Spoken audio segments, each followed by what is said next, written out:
জি, ওয়ালাইকুম আসসালাম। ভালো আছেন সবাই?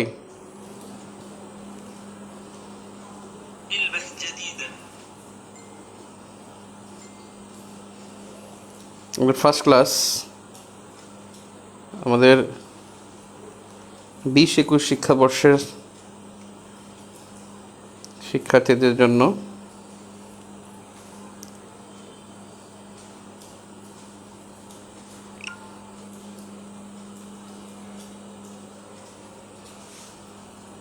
Admission GK.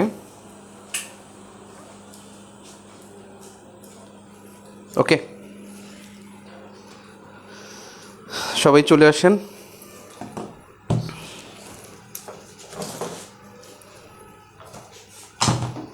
আমাদের 3টা ক্লাস হবে,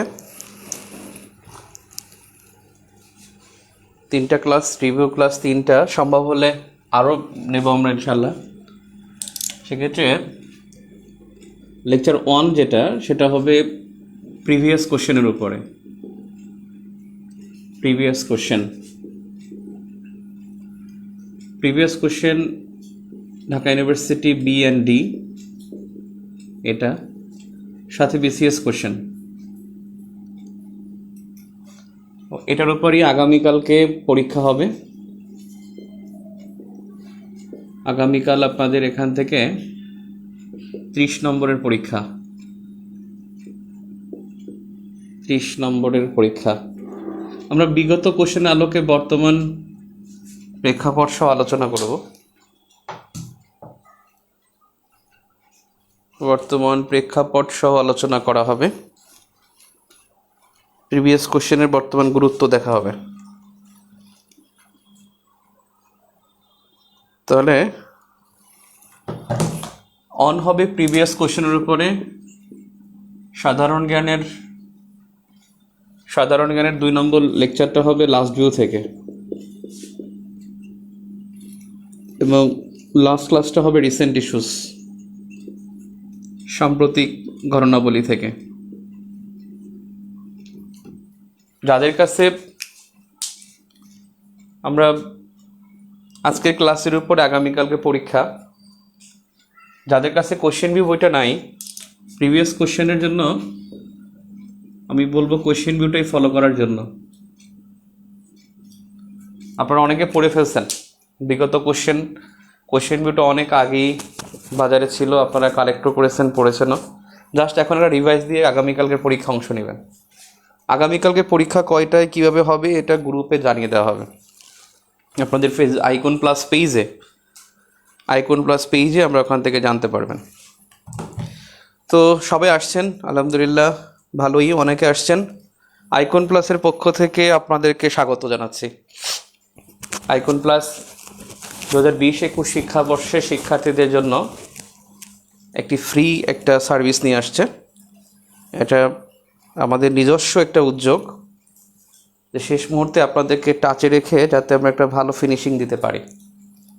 আপনারা গ্রুপে বা এই লাইভে আপনারা আপনাদের কোশ্চেনের কনফিউশন কোনো কিছু থাকলে কমেন্ট করবেন।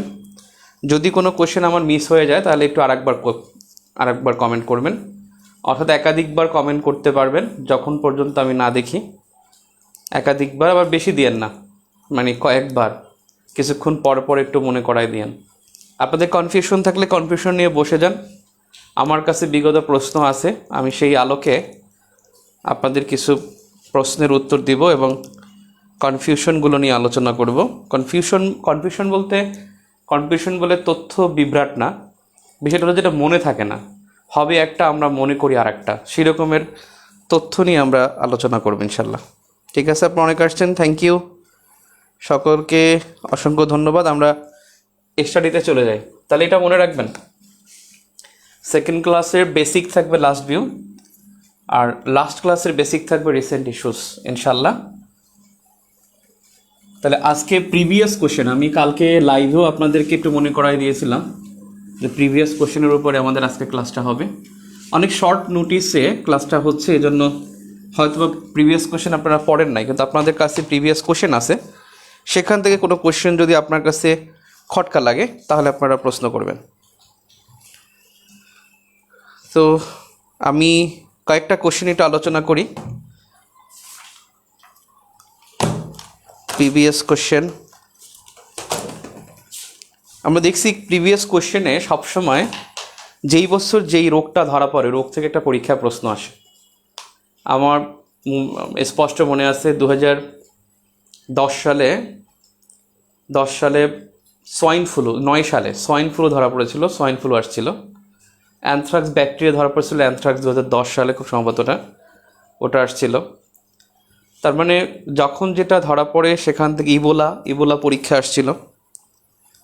আপনারা তো করোনা সম্পর্কে জানেন, করোনা সম্পর্কে তো আপনারা জানেন।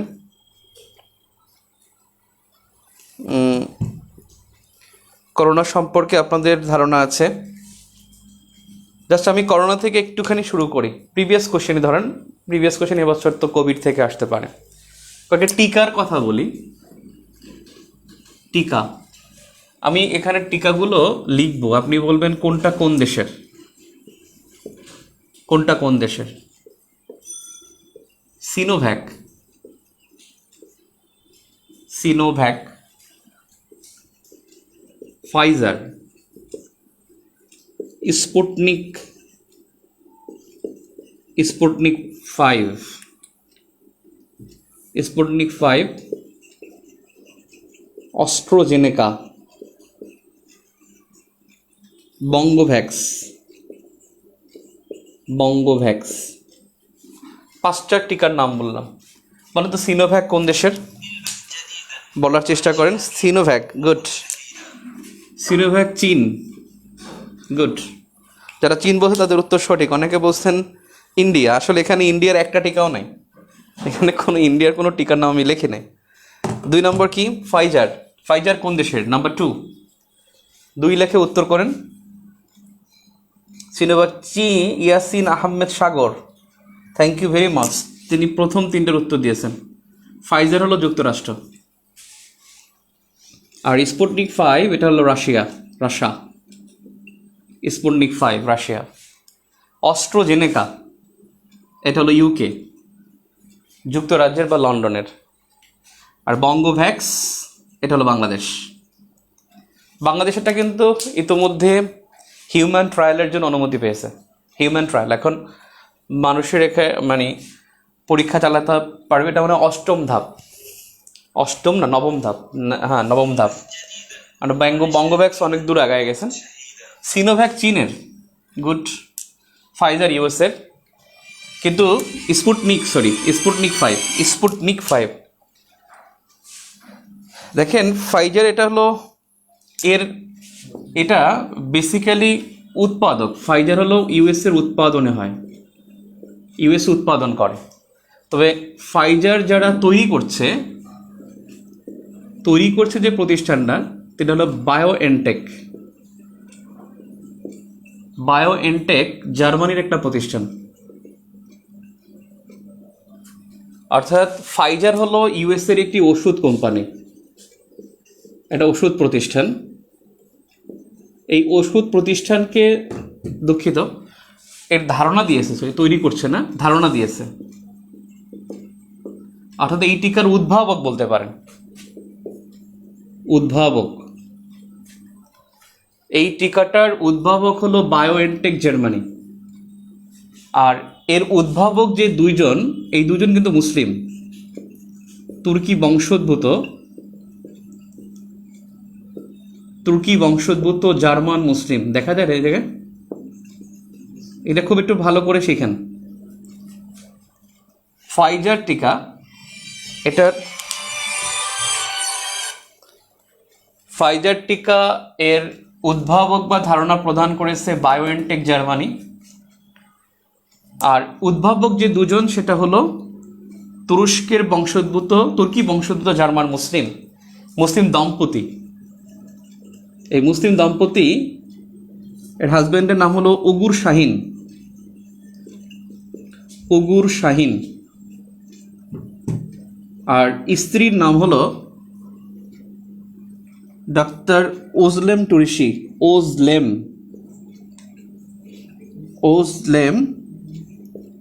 টুরেসি। Ozlem Tureci, Ozlem Tureci. Pfizer হলো যুক্তরাষ্ট্রের ঔষধ নির্মাতা প্রতিষ্ঠান। এটা যুক্তরাষ্ট্রের, এই ফাইজার এটা যুক্তরাষ্ট্রের ওষুধ প্রতিষ্ঠান, কিন্তু তাকে উদ্ভাবন করে দিয়েছে, এগুলো সব নিজস্ব উদ্ভাবন। আর যেমন অস্ট্রাজেনেকা, এটা অনেকে উৎপাদনে যাচ্ছে। স্পুটনিক তারা উদ্ভাবন করছে, উৎপাদনে আর একজন যাচ্ছে, ওটা ব্যাপার না, কিন্তু এইটা একটু একটু একটু ঝামেলা আছে, আর এটা একটু আলোচনা আছে। তো এটার উদ্ভাবক হলো বায়োএনটেক জার্মানি, আর বায়োএনটেক হলো তুর্কি বংশোদ্ভূত জার্মান মুসলিম দম্পতির প্রতিষ্ঠান। এটা ছিল ক্যান্সার ইনস্টিটিউট, মানে ক্যান্সারের জন্য গবেষণার জন্য তারা তৈরি করেছিল। কিন্তু গত বছর জানুয়ারি থেকে যখন দেখেছে যে এটা আসলে কি কোভিড হচ্ছে, তখন থেকেই তারা চিন্তা করছে একটা টিকা উদ্ভাবন করার জন্য। অবশেষে তারা গত বছর অক্টোবরের দিকে তারা সাফল্য অর্জন করে। তো যাই হোক, এখানে উদ্ভাবন করেছে উগুর শাহিন এবং ওজলেম টুরেসি। মনে থাকে যেন, বায়োএনটেক ক্যান্সার গবেষণা প্রতিষ্ঠান, ক্যান্সার গবেষণা প্রতিষ্ঠান, এটা হলো জার্মানির, কিন্তু তারা উদ্ভাবন করে দিয়েছে টিকা। ফাইজার এই টিকাটা উদ্ভাবন করে দিয়েছে, টিকার নাম হলো ফাইজার। ফাইজার হলো যুক্তরাষ্ট্রের ঔষধ প্রতিষ্ঠান। আমি ক্লিয়ার? এবারে দেখেন অস্ট্রাজেনেকা, এটা অক্সফোর্ডের সাথে তৈরি করেছে। অক্সফোর্ড অস্ট্রাজেনেকা, অক্সফোর্ড ইউনিভার্সিটি এবং হলো অস্ট্রাজেনেকা মিলে, অস্ট্রাজেনেকা একটা ঔষধ প্রতিষ্ঠান, তারা তৈরি করেছে, মানে তারা উদ্ভাবন করেছে। উদ্ভাবক তো বোঝেন, ইনভেন্টর, যে প্রথম এটাকে তৈরি করে। আর এই উৎপাদনের জন্য তারা দিয়েছে সেরাম ইনস্টিটিউট ইন্ডিয়াকে, Serum Institute Bharat. Serum Institute Bharat, এটা হলো পৃথিবীর সবচেয়ে বড় ওষুধ প্রতিষ্ঠান। পৃথিবীর সবচেয়ে বড় ওষুধ প্রতিষ্ঠান হলো সেরাম ইনস্টিটিউট, যেটা ইন্ডিয়াতে।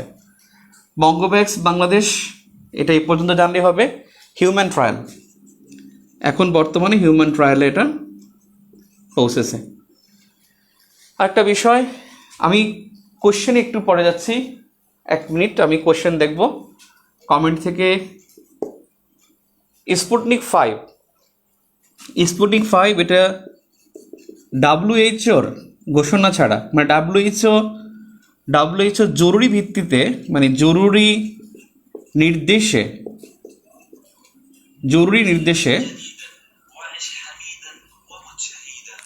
নির্দেশে এটা প্রয়োগ করার জন্য বলেছে। জরুরি নির্দেশে প্রয়োগ করার কথা বলেছে। এটা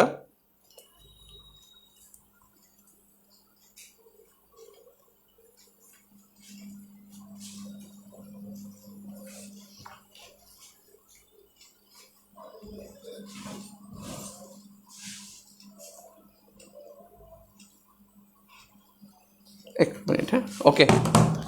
তাহলে WHO জরুরি নির্দেশে এই টিকা প্রয়োগের অনুমতি দেয়।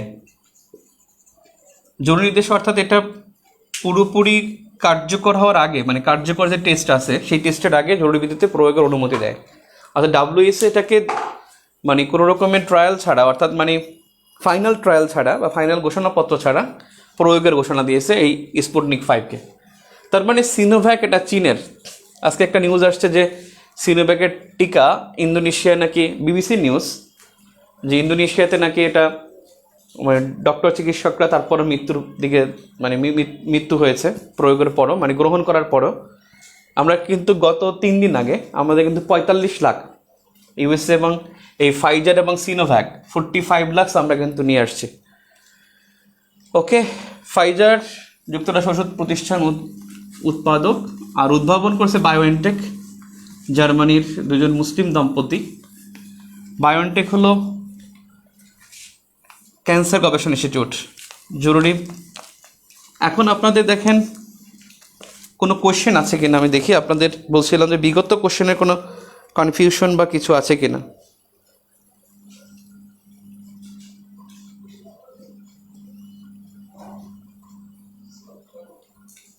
কোশ্চেন করতে পারেন, গুড। অনেকেই ব্ল্যাক ফাঙ্গাস সম্পর্কে একটু বললে ভালো হয়। ব্ল্যাক ফাঙ্গাস এটা ভারতে তৈরি, মানে ভারতে উদ্ভাবক হয়েছে ভারত। ব্ল্যাক ফাঙ্গাস হলে মানে অন্ধ হয়ে যেতে পারে, ঘা হতে পারে চোখে। এদের সম্পর্কে এখনও বিস্তারিত কিছু আসে নাই, আর এ সম্পর্কে আমরা আপাতত না পড়ি, আপাতত না আসে সেই দোয়াই করি। ওকে, জিকের জন্য কোন টেক্সট বুক পড়া উচিত? 9-10 বই। আপনারা 9-10 এমসিকিউ গাইড পড়বেন। 9-10 যে 9-10 এবং ইন্টারমিডিয়েট যে এমসিকিউ গাইড আছে না, যেগুলো পড়ে পরীক্ষা দিয়েছেন সেগুলো। ওকে, ঠিক আছে। পদ্মা সেতু দক্ষিণ পশ্চিমে জেলা যুক্ত হবে 21টি নাকি 29টি? লাস্ট ভিউতে 21টি, ফার্স্ট ভিউতে 21টি এবং দক্ষিণ পশ্চিম অঞ্চলের 29টি। পদ্মা সেতু বঙ্গবন্ধু আত্মজীবনী কতটি ভাষায় প্রকাশিত হয়? খুব ফালতু কোশ্চেন। এই কতটি ভাষায় অনুবাদ করা হয় এগুলো জীবনও পরীক্ষা আসে না। শুধু শুধু এর চাইতে বলেন তো একজন যে অসমাপ্ত আত্মজীবনী ইংরেজি নামটা কি বলেন তো? ইংরেজি নামটা কি সেটা বলেন।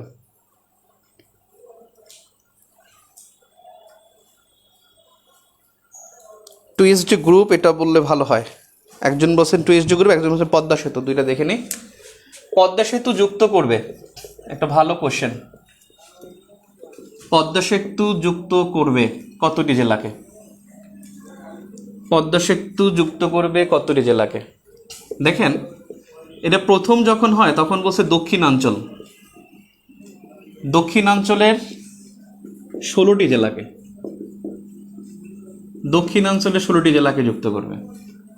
এখন দক্ষিণাঞ্চলের 16টি কীভাবে? দক্ষিণাঞ্চলের বিভাগ হলো দুইটা, একটা হলো খুলনা আর একটা হলো খুলনা আর একটা হলো বরিশাল বিভাগ। তাহলে খুলনা বিভাগের জেলা 10টা, বরিশাল বিভাগের জেলা হলো 6টা, এই হলো 16টা। এখন এরপরে কি করলো? এটা ভেনিশ করে ফেললো, এটা এখন আর নাই। এখন বলতেছে দক্ষিণ পশ্চিমাঞ্চলের কতটি জেলাকে যুক্ত করবে? 21টি জেলা। 21টি জেলা কে কে? ঢাকা বিভাগের হলো 5টি জেলা, ফরিদপুর, শরীয়তপুর, মাদারীপুর। মানে এখানে ছিল ঢাকার সাথে যুক্ত করবে, ঢাকার সাথে। সেখানে ঢাকা বিভাগের কথা বলা হয়েছিল। ঢাকার সাথে মানে ঢাকা বিভাগ। তাহলে ঢাকা বিভাগের জেলা হলো ওই 5টা, তো ঢাকা বিভাগের মধ্যে তার সাথে যুক্ত করবে ওই 16টাকে। এখন আসলে তো ঢাকার সাথেও যুক্ত করে না, করছে কি মুন্সিগঞ্জের সাথে। ঢাকা তো জেলার সাথে যুক্ত করে, ঢাকা বিভাগের সাথে করেছে। এখন দক্ষিণ পশ্চিম অঞ্চলে কতটি জেলা? 21টি জেলাকে যুক্ত করবে। এরপরে হয়ে গেল যেদিন সর্বশেষ স্প্যান বসালো সেদিন আসলো যে দক্ষিণ পশ্চিমাঞ্চল ও পশ্চিমাঞ্চলের কতটি জেলাকে যুক্ত করবে? তখন পেপার আসলো 29টি। 29টি কীভাবে? খুলনার 10, বরিশালের 6, ঢাকা বিভাগের rest of the 5, Faridpur, Shariatpur, Madaripur, Rajbari এবং গোপালগঞ্জ। ঢাকা বিভাগের 5 আর রাজশাহী বিভাগের হলো 8টা। 8 × 5 = 13, 8 × 6 = 21 আর 8 × 5 = 13, 13 আর 6 = 19, 8 × 10 হলো 29টি। এখন দেখেন প্রশ্ন যদি এভাবে আসে যে ঢাকার সাথে দক্ষিণাঞ্চলে কতটি, তাহলে 16টি দেখাবেন। দক্ষিণ পশ্চিমাঞ্চলের বললে 21টি। দক্ষিণ পশ্চিমাঞ্চল ও পশ্চিমাঞ্চলের, দক্ষিণ পশ্চিমাঞ্চল এবং পশ্চিমাঞ্চলের তাহলে 29টি। এবং এইটা পেপারে আসছিল যেদিন মানে বাংলাদেশ সেতু কর্তৃপক্ষের যে ওয়েবসাইট ছিল সে ওয়েবসাইট এটা প্রকাশ করা হয়েছিল এবং এটা নিউজ হয়েছিল। 29 থেকে আপনি সার্চ দিলে পাবেন, অনেকগুলোই এসে এটা লেখা ছিল। তবে যদি এরকমের ঘুরিয়ে আসে পশ্চিমাঞ্চলের, তাহলে রাজশাহীর 8টি হবে। রাজশাহীর ওদিক দিয়ে কিন্তু ওই পদ্মা সেতুর ওখান থেকে কিন্তু 5টা মহাসড়ক হবে, ওখান থেকে 8 লেনের 5টা মহাসড়ক হবে। একটা চলে যাবে একবারে পায়রা বন্দরে, একটা চলে যাবে মংলা বন্দরে, একটা চলে যাবে বেনাপোলে, একটা যাবে রাজশাহীতে, আর একটা যেন কোথায় যাবে, 5টা হবে, 5টা মহাসড়ক হবে। আরেকটা মনে হয় আরেকটা হবে আপনার এই যে গোপালগঞ্জ দিয়ে বাগেরহাট দিয়ে ওদিকে চলে যাবে। মোট 5টা মহাসড়ক হওয়ার কথা। ওকে, হ্যাঁ, আমি ওটা পেয়েছি। চায়না কীভাবে করোনা কন্ট্রোল করলো, এটা পরীক্ষা আসবে না। পরের প্রশ্ন হলো 2SD গ্রুপ দক্ষিণ পশ্চিমাঞ্চল বলে 21টি, এটাই প্রশ্ন আসার সম্ভাবনা বেশি। দক্ষিণ পশ্চিমাঞ্চল বললে 21টি, এটাই প্রশ্ন আসার সম্ভাবনা বেশি। আরেকজন কোশ্চেন করছেন 2SD গ্রুপ নিয়ে আলোচনা। 2SD গ্রুপ এটা হলো ঢাকায় নিযুক্ত ইউরোপীয় কূটনৈতিকদের জোট। ইউরোপীয় কূটনৈতিকদের জোট, এটার নাম হলো 2SD গ্রুপ। এটার সাথে একটু জেনে নেন এলসিজি। এলসিজি মানে লোকাল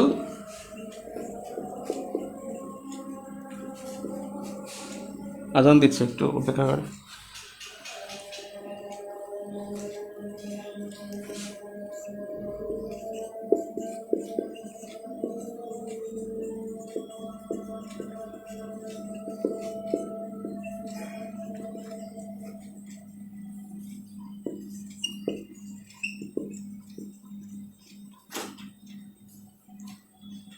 পরামর্শকদের জোট, এলসিজি লোকাল কনসালট্যান্ট গ্রুপ। এটা হলো বাংলাদেশে বিনিয়োগকারী ও পরামর্শকারীদের জোট। এখানে 39টি সংস্থা আছে মোট। এলসিজি 2SD গ্রুপ ঢাকায় নিযুক্ত ইউরোপীয় কূটনৈতিকদের জোট। এটা 2005 সালে আমি যখন ভর্তি পরীক্ষা দিই তখন পরীক্ষা আসছিল। 2005 সালে এই প্রশ্নটা পরীক্ষা আসছিল 2SD গ্রুপ। আর লোকাল কনসালট্যান্ট গ্রুপ বাংলাদেশে বিনিয়োগকারী ও পরামর্শকদের জোট। এখানে 39টি পরামর্শক আছে। এইটাও আপনাদের জানা উচিত। বিডিএফ পরীক্ষা অনেকবার আসছে।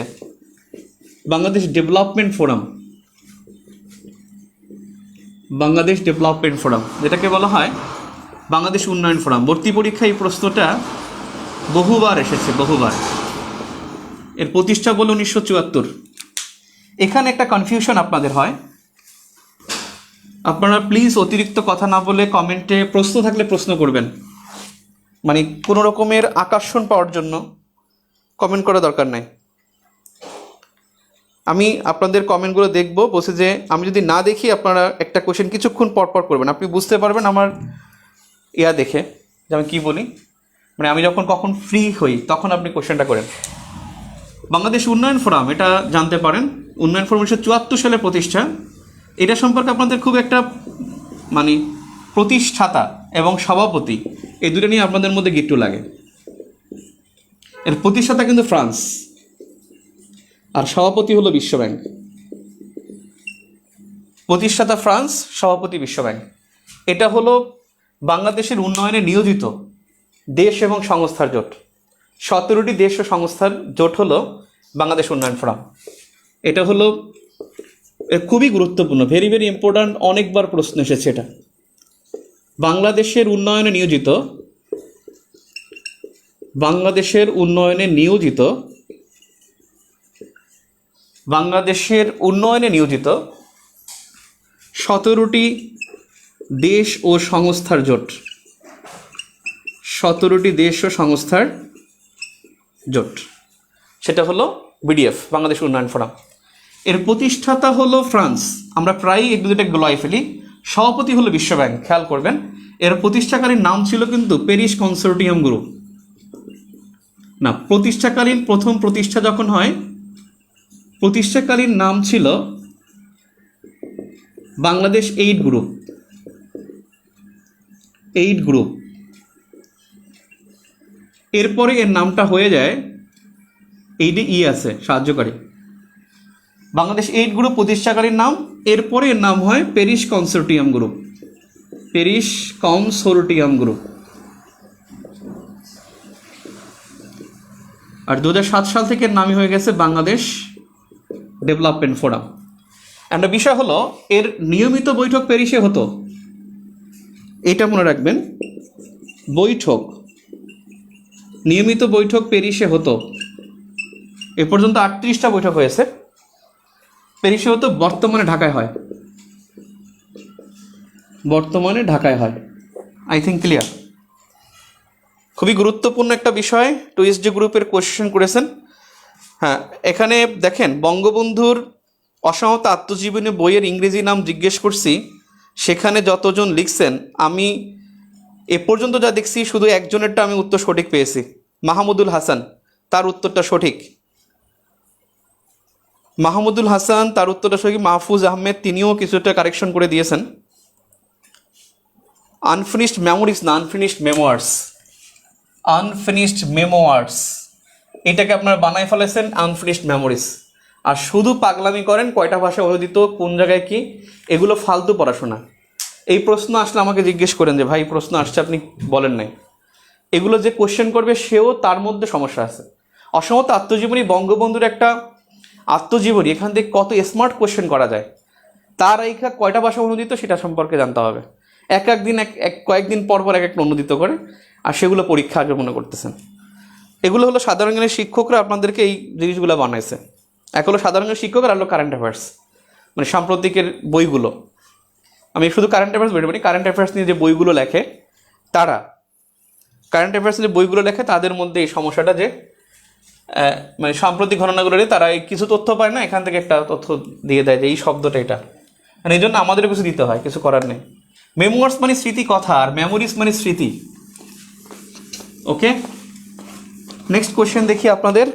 কোনো কোশ্চেন পাচ্ছি কিনা আমি।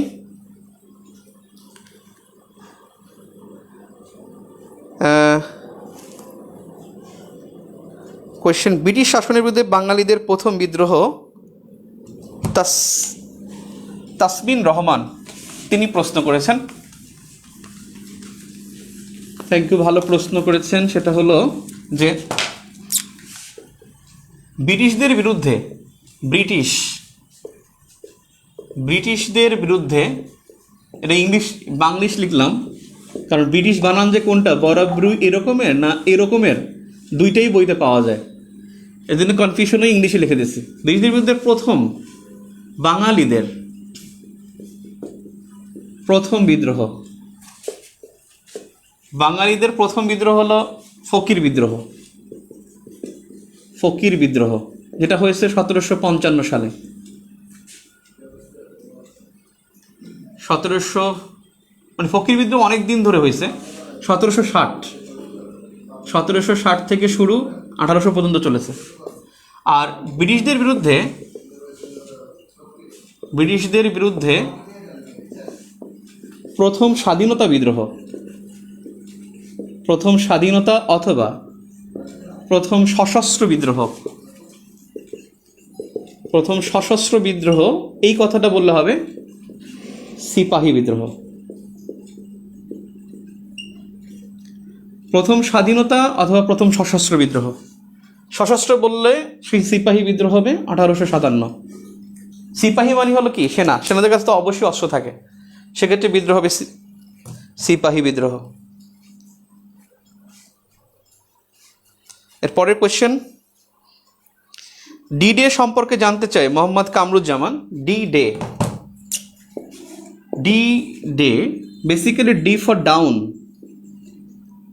Down day. এটা আবার এক এক ভাষা এক একটা বলে, ইংলিশে একটা বলে, জার্মান ল্যাঙ্গুয়েজ একটা বলে।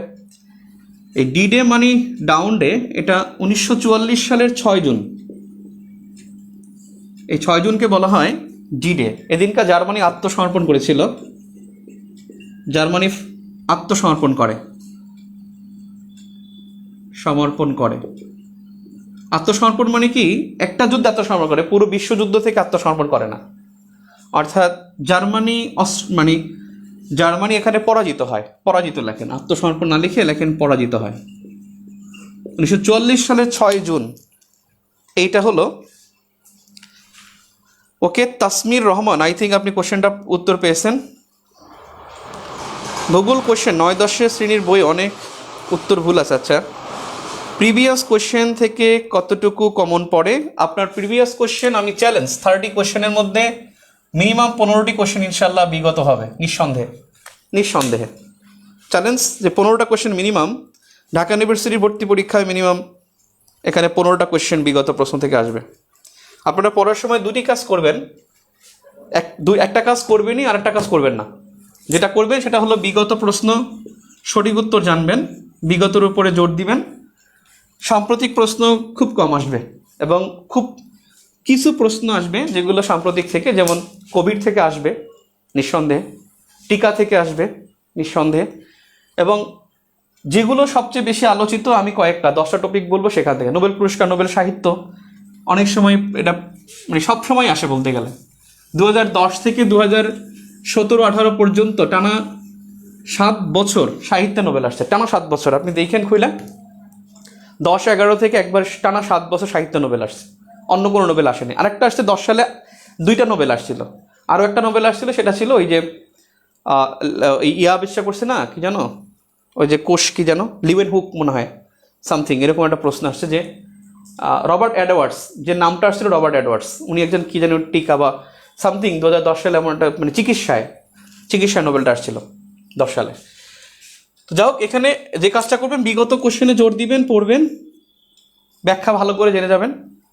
আর নাম্বার 2 যেটা করবেন না, একেবারেই করবেন না, সেটা হলো কোন বিশ্ববিদ্যালয়ে কি আসে, কোন বিশ্ববিদ্যালয়ে কি আসে, সাধারণ জ্ঞান কি আসে, জাহাঙ্গীরনগরে কি আসে, এই সমস্ত জিনিস মাথায় আনবেনই না। যারা জাহাঙ্গীরনগরের প্রস্তুতি নেয় তারা বেশিরভাগই ফেল করে, আর যারা ওভারঅল প্রস্তুতি নেয়, শুধু সাধারণ জ্ঞান পড়ে যায়, তারাই জাহাঙ্গীরনগর পরীক্ষা ভালো করে। এরা করে কি, জাহাঙ্গীরনগরের জন্য তারা পাগল হয়ে যায়। অর্থাৎ কোশ্চেন, এখানে কিছু অ্যাবনর্মাল কোশ্চেন আসে, এই 10% অ্যাবনর্মাল কোশ্চেনের জন্য তারা পুরো প্রস্তুতিটাকে ভ্যানিশ করে ফেলে। তার মানে এখানে আপনার 10-10 করে আসবে, ইতিহাস থেকে 10 নম্বর আসবে, দর্শন থেকে 10 আসবে, নৃবিজ্ঞান থেকে 10 আসবে। এখন আপনি নৃবিজ্ঞান খুঁজে কি পাবেন? নৃবিজ্ঞান মানে হলো উপজাতি, আদিবাসী। আপনি তো এমনও আদিবাসী পড়তেছেন, দেখবেন ওটাই ওখানে কাজে লাগে গেছে। তার মানে এখানে স্পেসিফিক পড়া যাবে না। তার মানে কোন বিশ্ববিদ্যালয়ে কী আসে এটা মাথায় আনা যাবে না, এটা আদৌ করবেন না। আমি আমার অভিজ্ঞতার আলোকে বললাম, ঠিক আছে? আমি মানে I have taken more salt than your rice. আপনি যে লবণ খেয়েছেন তার সাথে আমি ভাত বেশি মানে আপনি যে ভাত খেয়েছেন তার সাথে আমি লবণ বেশি খেয়েছি, একটা উক্তি আছে, অভিজ্ঞতাকে বোঝাতে এই কথাটা বলে যে I have taken more salt than your rice. অর্থাৎ আমি আপনার থেকে লবণ বেশি খেয়েছি, লবণ যে বেশি খায় সে ভাতও বেশি খায়, তার মানে তার বুদ্ধিও বেশি হয়, তার বড়ও বেশি হয়, মানে বড়ও হয়। আমি সেটাই বুঝাচ্ছি যে আমি এখান থেকে 13-14 বছর ধরে পড়াচ্ছি, সেখান থেকে আমি এক্সপিরিয়েন্স থেকে বললাম যে অনেকগুলো জেনারেশন হাত থেকে গেছে, এইরকমের কনসেপ্ট কখনো দরকার নাই, মাথায় আনার দরকার নাই। নেক্সটে আসি, বিউপিতে জাস্ট কোশ্চেন বই পড়ে যাবেন, ইনশাল্লাহ কোশ্চেন বই পড়ে যাবেন। আর যদি আরও একটু বেশি পড়তে চান, লাস্ট বই পড়ে যাবেন, বিউপিতে ভালো কিছু হবে। ওকে, আর কোনো কোশ্চেন দেখতে পাচ্ছি না। আমি কয়েকটা কোশ্চেন আর একটু আলোচনা করি। এবার বলেন তো 2020 সালের নোবেল সাহিত্য কে পেয়েছে? নোবেল সাহিত্য নোবেল কে পেয়েছে বলেন তো, একজন বলেন, সাহিত্য নোবেল কে পেয়েছে? সাহিত্য নোবেল বর্তমানে, হ্যাঁ আমি কয়েকটা কোশ্চেন দেখে রাখতেছি, পাশে লিখে রাখি। বলেন সাহিত্য নোবেল কে পেয়েছে?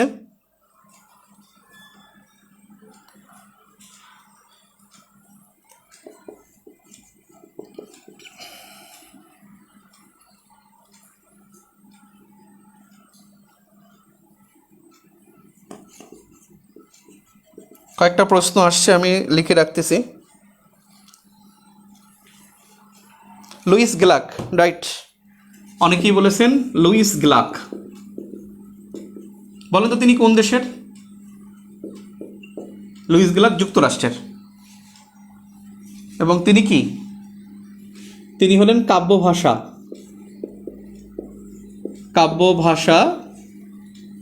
ও দার্শনিক সত্তাকে সার্বজনীন করেন। কাব্যভাষা ও দার্শনিক সত্তাকে সার্বজনীন করেন, তিনি হলেন লুইস গ্লাক। আচ্ছা, 2020 সালে সাহিত্য নোবেল, এটার জন্য মনে থাকে নামটা, লুইস গ্লাক, যুক্তরাষ্ট্র, কাব্যভাষা ও দার্শনিক সত্তাকে সার্বজনীন করেন। আচ্ছা, এবছর হেল্পলাইন ইম্পর্টেন্ট, কয়েকটা হেল্পলাইন, গত বছর 2টা হেল্পলাইন আসছিল, অর্থাৎ 2019-20 একটা আসছিল 109 আর একটা আসছিল 999। এবার বলেন তো 333 অন 1 62 63, এই 2টা বেশি আলোচিত, এবং সবচাইতে বেশি গুরুত্বপূর্ণ এই দুইটা। 333 1 62 63 বন্ধু, 333 কি? 333 কি নিয়ে কাজ করে basically?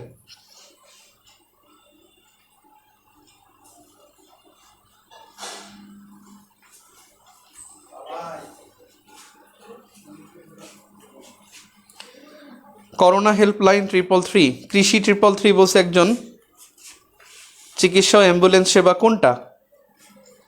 Right, Mohammad Rakibul Islam Rasel, thank you very much. এটা হলো তথ্য সেবা, এবং সবচেয়ে গুরুত্বপূর্ণ এখন যে দ্বারা তথ্য, যে কোনো তথ্য আপনি এখানে দিতে পারবেন।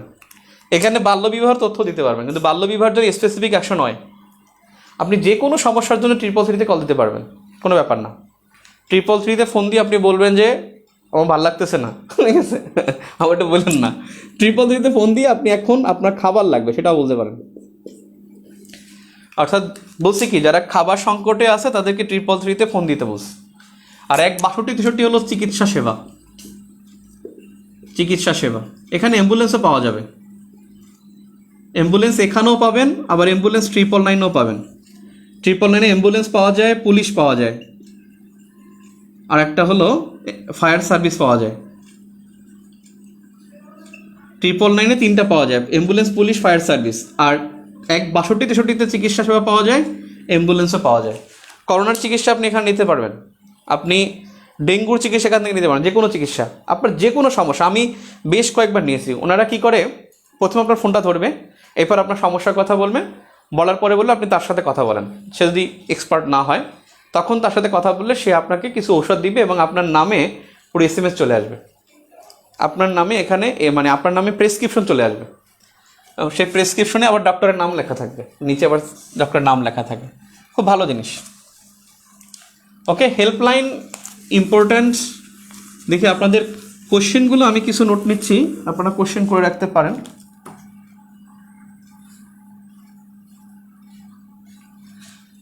এরপরে আপনাদের মধ্যে একটা কনফিউশন আছে, টেকসই উন্নয়ন কৌশলপত্র আর লক্ষ্য, এই দুইটাকে আপনারা গোলায় ফেলেন। জাতীয় টেকসই উন্নয়ন কৌশলপত্র আর একটা হলো টেকসই উন্নয়ন লক্ষ্যমাত্রা, এই দুইটা কিন্তু এক জিনিস না। টেকসই উন্নয়ন লক্ষ্যমাত্রা এই দুইটা জন্য টোটালি কিন্তু ভিন্ন জিনিস। এই টেকসই উন্নয়ন লক্ষ্যমাত্রা হলো জাতিসংঘের একটা কর্মসূচি, আর এটা হলো বাংলাদেশের একটা কর্মসূচি। টেকসই উন্নয়ন লক্ষ্যমাত্রা যেটা, সেটা হলো 2016 থেকে শুরু হয়ে 2030 সালে শেষ হয়। আর টেকসই উন্নয়ন কৌশলপত্র যেটা 2010 সালে শুরু হয়ে 2021 সালে শেষ হবে। এটা বাংলাদেশের একটা কৌশলপত্র, আর এটা হলো লক্ষ্যমাত্রা, যেটা 16 থেকে 30 পর্যন্ত হবে। এখানে 17টি লক্ষ্যমাত্রা আছে, তা আমরা জানি।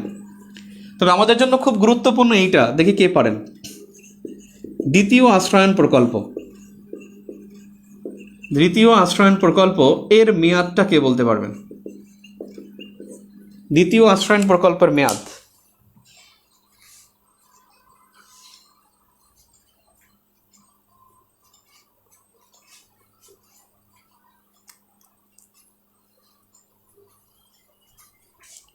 World bank, IMF, ADB। এই সেলিম রেজা, আপনি তো BCS এ ক্যান্ডিডেট ভাই, আপনি এখানে আসছেন কেন?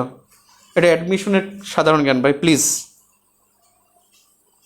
যারা BCS এর প্রার্থী যারা দেখছেন, 2-1 জন আমি দেখতে পাচ্ছি, তারা আসলে আপনাদের কোশ্চেন করার দরকার নাই, তাদেরকে করতে দেন।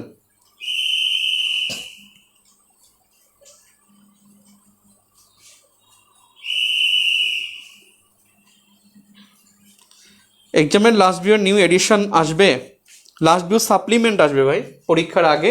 তাও যদি পরীক্ষা হয়, আমরা জানি না কী হবে। আর সাপ্লিমেন্ট না আসলে আমি লাইভে সাম্প্রতিক পড়াই দেবো ইনশাল্লাহ। আপনারা কিন্তু, হ্যাঁ, Mujib Ahmed Jyoti, thank you very much. Mujib Ahmed Jyoti, আপনাকে অনেক থ্যাঙ্কস, আপনার উত্তরটা সঠিক হয়েছে। এটা হলো 2010 থেকে 2022 দ্বিতীয় আশ্রয়ণ প্রকল্প, যেখানে এটা খুবই গুরুত্বপূর্ণ, কারণ এখান থেকে 9.5 লাখ পরিবারের জন্য সরকার ঘর দিচ্ছে, জমিসহ ঘর দিচ্ছে। তো এই কোশ্চেনটা যেন ভুল না হয়, কৌশলপত্র আর লক্ষ্যমাত্রা দুইটা ভিন্ন জিনিস। একজন বলছেন খেতাব কয়টা? খেতাবপ্রাপ্ত মুক্তিযোদ্ধা, খেতাবপ্রাপ্ত মুক্তিযোদ্ধা, এই খেতাবপ্রাপ্ত মুক্তিযোদ্ধা কিন্তু এখন 673 জন, সরি 672 জন, 672 জন মুক্তিযোদ্ধা, মুক্তিযোদ্ধা বলছে, খেতাবপ্রাপ্ত না, খেতাবপ্রাপ্ত মুক্তিযোদ্ধা 672 জন। বাদ পড়েছে বীরুত্তম 2 জন, মানুষের নাম জানা দরকার নাই, কারণ তারা মানুষের নাম আসবে না, তাদের নাম আসবে না, তারা তো খুনি, তাদের নাম হাইলাইট করার কোনো মানেই হয় না।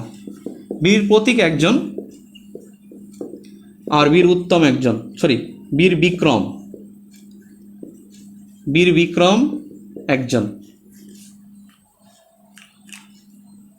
দুঃখিত, হ্যাঁ 75, 173, 174, হ্যাঁ বীরুত্তম, দুঃখিত বীরুত্তম 1 জন আর বীর বিক্রম 2 জন, বীরুত্তম 1, প্রতীক 1 আর বিক্রম 2, এই 4 জন বাদ পড়েছেন।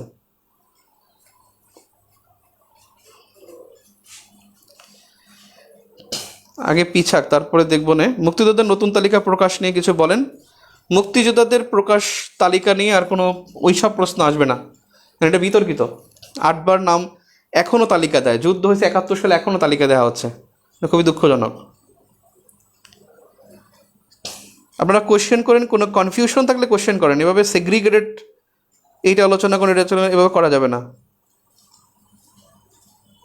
জুবাইর রহমান, আপনি বলছেন অনেকবার একটা কোয়েশ্চেন করলাম উত্তর দিলেন না, আপনি তো কোয়েশ্চেনটা আমি দেখি নাই।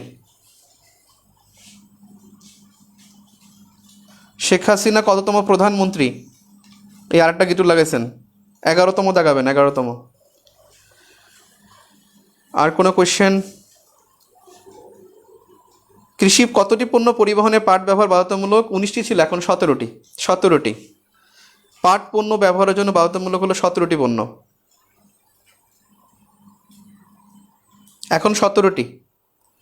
আমাদের বাজেট মানে অর্থনৈতিক সমীক্ষার মধ্যে 17টি আছে, 19টি অর্থনৈতিক সমীক্ষা স্বীকার করে না, আমরা 17টি দেখাবো। খুব ভালো প্রশ্ন করেছেন, 17টি।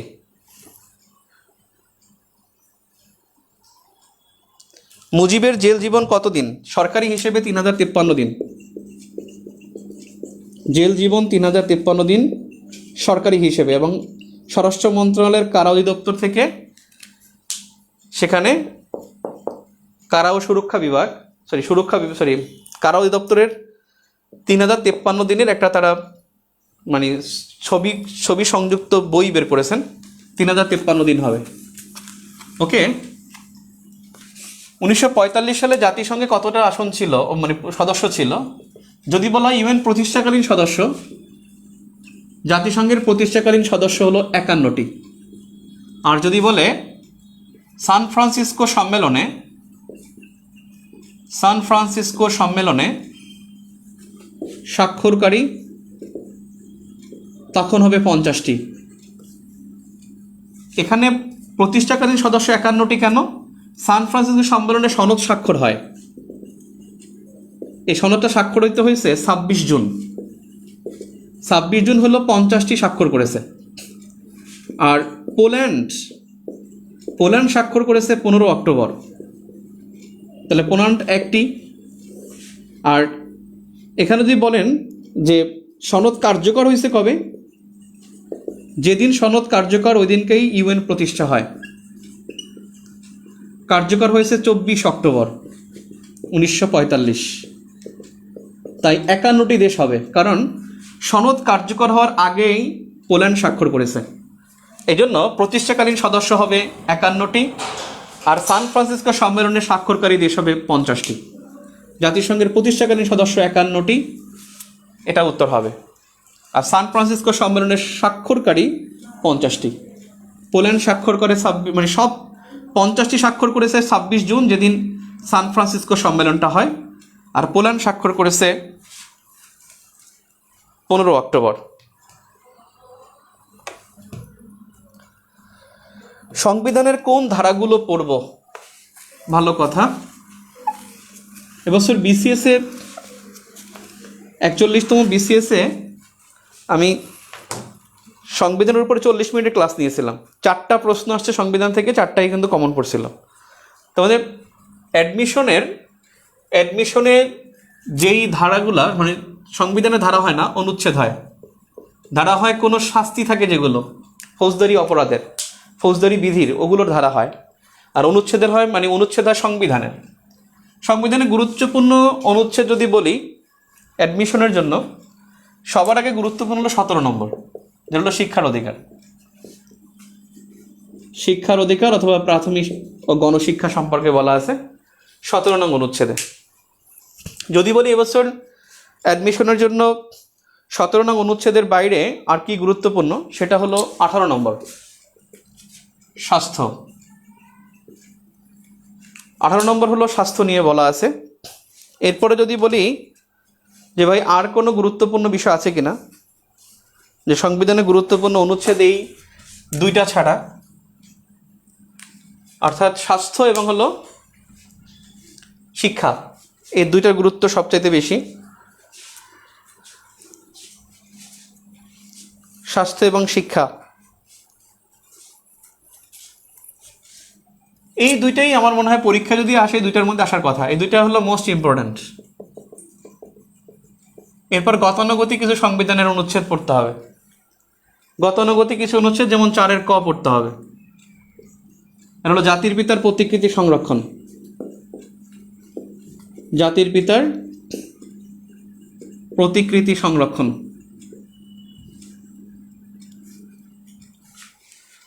জাতির পিতার প্রতিকৃতি সংরক্ষণ 4 ক গুরুত্বপূর্ণ বলার কারণে অ্যাডমিশন তো 22 নম্বর অনেকবার আসছে।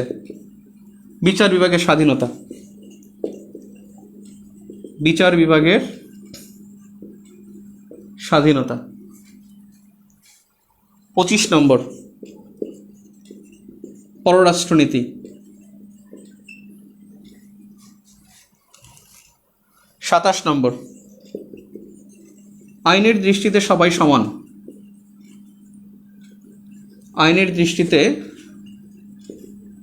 সবাই সমান। 17 শিক্ষা, 18 হলো স্বাস্থ্য। এই দুইটার গুরুত্ব সবচেয়ে বেশি। বাকি যদি বলেন 27 আইনের দৃষ্টিতে সবাই সমান। 39 মতামত প্রকাশের স্বাধীনতা। মতামত প্রকাশের স্বাধীনতা। 41 ধর্মীয় স্বাধীনতা। 41 ধর্মীয় স্বাধীনতা। 44 মৌলিক অধিকার বলবৎকরণ। মৌলিক অধিকার বলবৎকরণ। মনে রাখতে হবে মৌলিক অধিকার 18টি। মৌলিক অধিকার সংক্রান্ত অনুচ্ছেদ 17টি। অনুচ্ছেদ 17টি, অধিকার 18টি। 18টি এ কারণে 28 নম্বরে 2টি অধিকার। 28 নম্বরে 2টি অধিকার। এই অধিকার আপনাদের পরীক্ষা আসবে না, কিন্তু আপনাদের পরীক্ষায় আসছিল, এই প্রশ্নটাই আসছিল খুব সম্ভবত 18-19-এ, 18-19-এ বা 17-18-তে, যে মৌলিক অধিকারের অনুচ্ছেদ কতটি। অধিকার সংক্রান্ত অনুচ্ছেদ হলো 17টি, আর মৌলিক অধিকার আছে 18টি। বলবৎকরণের কথা বলা আছে 44 নম্বর অনুচ্ছেদে। 47 যুদ্ধাপরাধের বিচার। যুদ্ধাপরাধের বিচার। এরপরে 63 যুদ্ধ ঘোষণা। এই যুদ্ধ ঘোষণা করতে পারবে সংসদের অনুমতি নিয়ে রাষ্ট্রপতি। সংসদের অনুমতি নিয়ে রাষ্ট্রপতি। আমি কিন্তু অ্যাডমিশনের জিকের জন্য যেটা গুরুত্বপূর্ণ সেগুলো বলতেছি।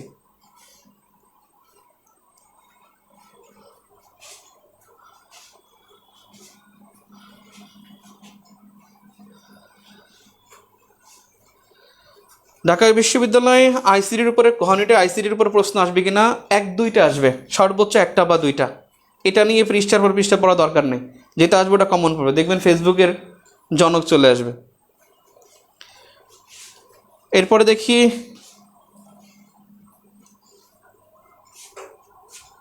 লাস্ট ভিউ পড়বো না কোশ্চেন ভিউ পড়বো, দুইটাই পড়বেন। একজন প্রশ্ন করছেন যে এখন শেষ সময় না, থাপড়ায়া এতদিন করছেন কি? আপনাদের কাছে বলে ইচ্ছা মতো থাপড়াইতাম যে এখনো শেষ সময় কি পড়বো, এতদিন করছেন কি? কোশ্চেন ভিউ পড়বেন, লাস্ট ভিউ পড়বেন, দুইটাই পড়বেন, দুইটা এনাফ। অ্যাডমিশনের জন্য সাধারণ জ্ঞানে একেবারে মানে পারফেক্ট এনাফ।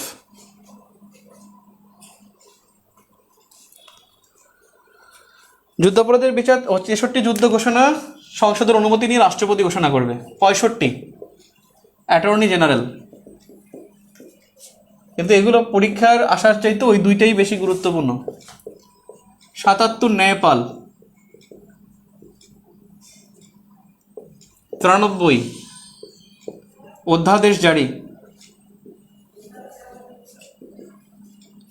102 95 প্রধান বিচারপতি নিয়োগ, তবে প্রধান বিচারপতি নিয়ে একটু সমস্যা আছে, এটা কোশ্চেন করবে না। 102 মৌলিক অধিকার লঙ্ঘন হলে রিট করার ক্ষমতা। মৌলিক অধিকার লঙ্ঘন হলে রিট করার ক্ষমতা। আমরা এরপরে কিন্তু কোশ্চেন সলভ করব, এই লিস্টটা দিয়েই আমরা কয়েকটা কোশ্চেন সলভ করব।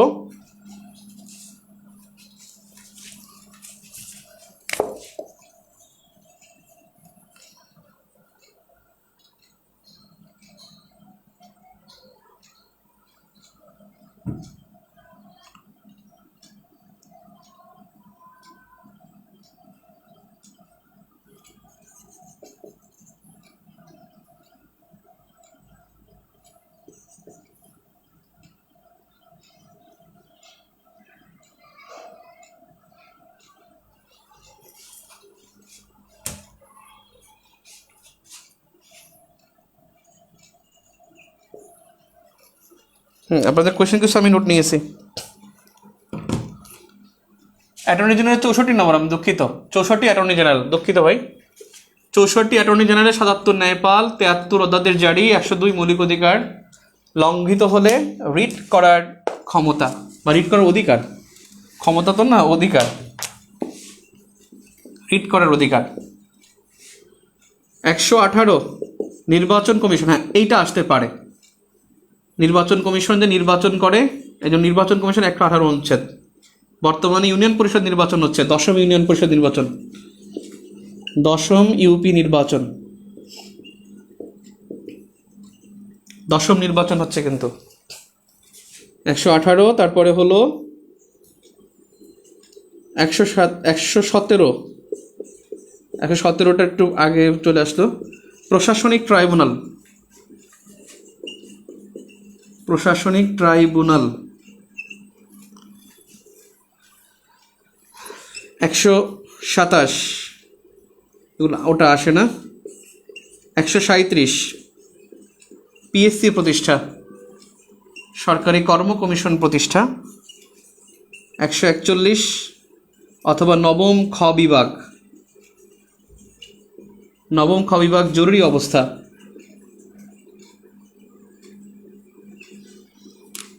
নবম খ বিভাগ জরুরি অবস্থা।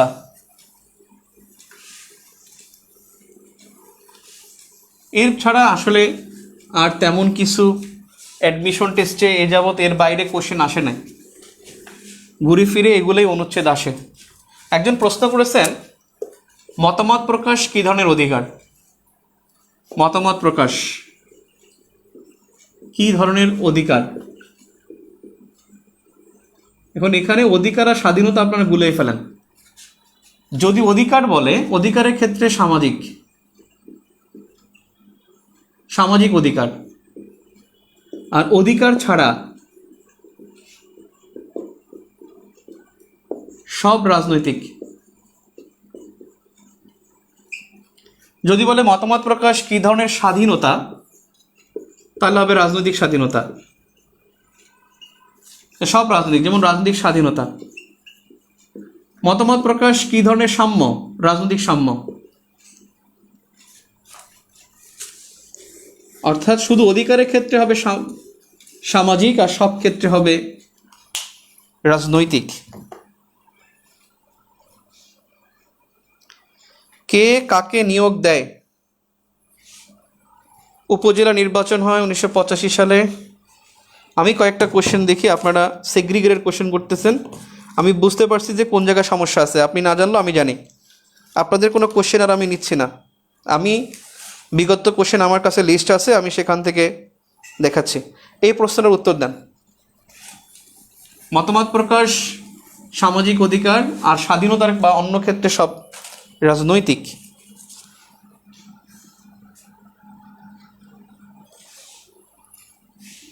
আমি আপনাদের কোনো কোশ্চেন নিচ্ছি না, প্লিজ কোনো কোশ্চেন করবেন না। আমি যখন কোশ্চেনে কথা বলবো তখন। আমি বুঝতে পারছি যে আপনারা এখানে বিভিন্ন কোচিংয়ের এখানে খুব ডিস্টার্ব করতেছেন, স্পেশালি কোনো কোশ্চেন নাই আপনাদের।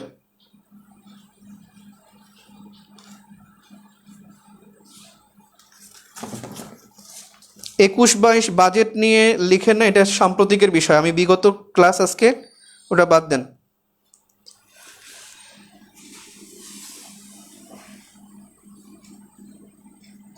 আপনাদের দরকার হলো রোহিঙ্গা নিয়ে যদি প্রশ্ন হয়, যদি প্রশ্ন করা হয় রোহিঙ্গাদের দাবি কি আর রোহিঙ্গাদের প্রত্যাবাসনের দাবি কি। প্রত্যাবাসনের দাবি, রোহিঙ্গারা দাবি যদি বলা হয়, তাদের দাবি হলো নাগরিকত্ব। তারা নাগরিকত্ব চায় মিয়ানমারের কাছে। রোহিঙ্গাদের মিয়ানমারের কাছে দাবি হলো নাগরিকত্ব চায়। আর প্রত্যাবাসনের দাবি যেটা, প্রত্যাবাসনে হলো নিরাপত্তা চায়। নিরাপত্তা চায়। যদি প্রশ্ন করা হয় রোহিঙ্গারা প্রত্যাবাসনের জন্য কোনটি দাবি করছে, তাহলে হবে তারা নিরাপত্তা চাচ্ছে, জীবনের নিরাপত্তা চাচ্ছে। আর রোহিঙ্গারা মিয়ানমারের সরকারের কাছে চায় নাগরিকত্ব। আপনাদের নাগরিকত্বর প্রত্যাবাসনের দাবি হলো নিরাপত্তা চাই, এই দুইটা যেন গোলায় না ফেলেন। কোশ্চেনের ক্ষেত্রে পরেরটা,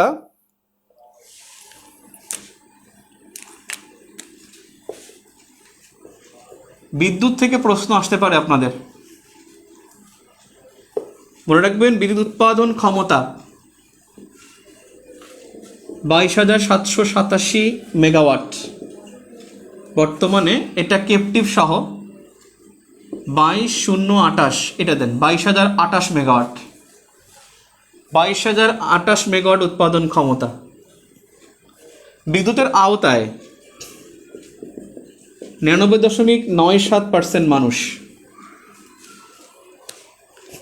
এটাকে আবার বলে না যে বিদ্যুৎ আহিত, বিদ্যুতের আওতায়, কিন্তু বিদ্যুৎ আহিত হলে কিন্তু আবার ইলেকট্রিক শক দেওয়া লাগবে।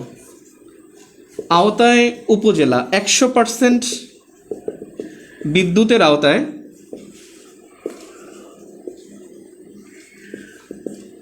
286টি উপজেলা। 286টি উপজেলা। এই তিনটি তথ্য আপনাদের জন্য গুরুত্বপূর্ণ।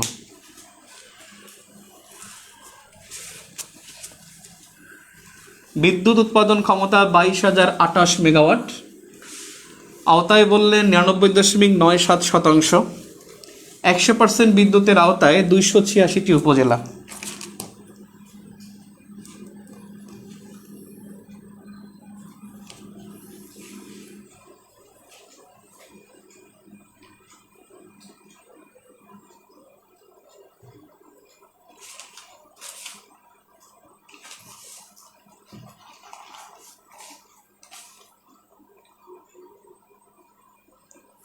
না, আপনাদের জন্য উন্মুক্ত ক্লাস রাখাটা ভুল হয়েছে, যেটা বুঝতে পারছি। আপনাদের ভালোর জন্য কোনো কাজ করা যাবে না।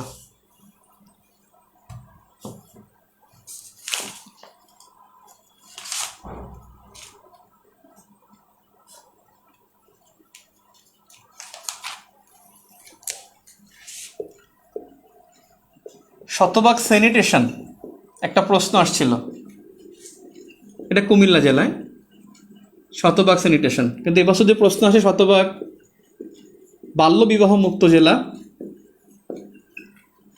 বাল্যবিবাহ মুক্ত জেলা সেটা কোনটা? উত্তর করেন। এটা 1 নম্বর, 1 নম্বর লিখে উত্তর করেন। 2 নম্বর,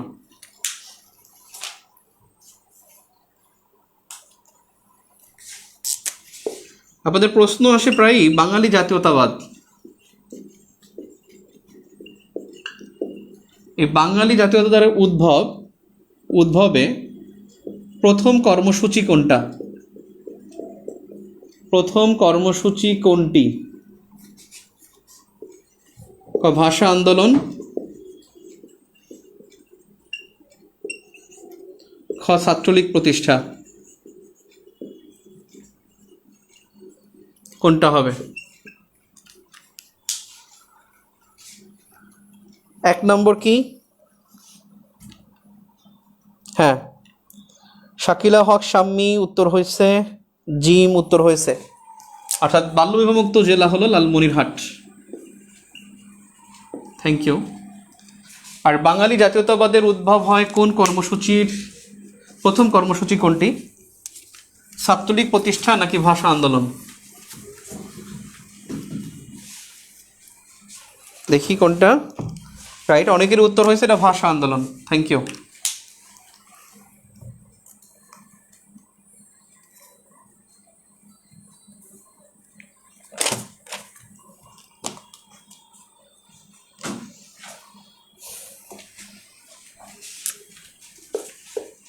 আমরা 3 নম্বর,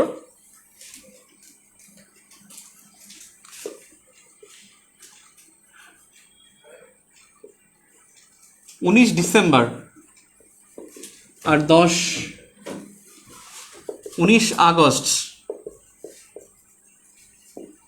আর 10 ডিসেম্বর দুইটা কোন দিবস? এটা মানবাধিকার দিবস।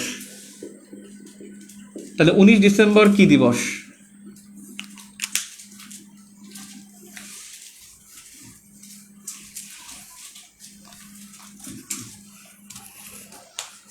ডিসেম্বর কি দিবস?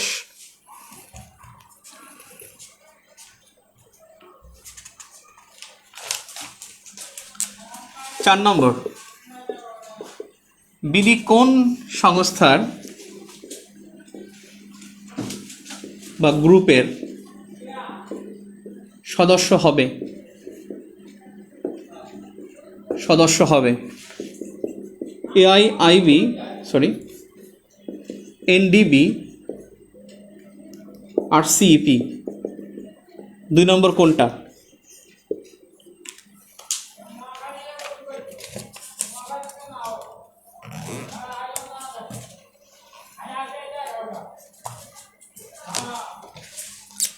মানবাধিকার কোন ধরনের অধিকার?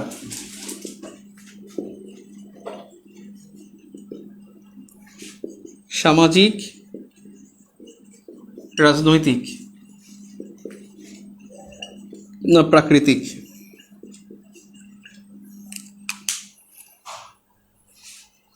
গুড। বাংলাদেশকে এনডিবির 6ষ্ঠ সদস্য দিতে চায়। 6ষ্ঠ সদস্য হবে।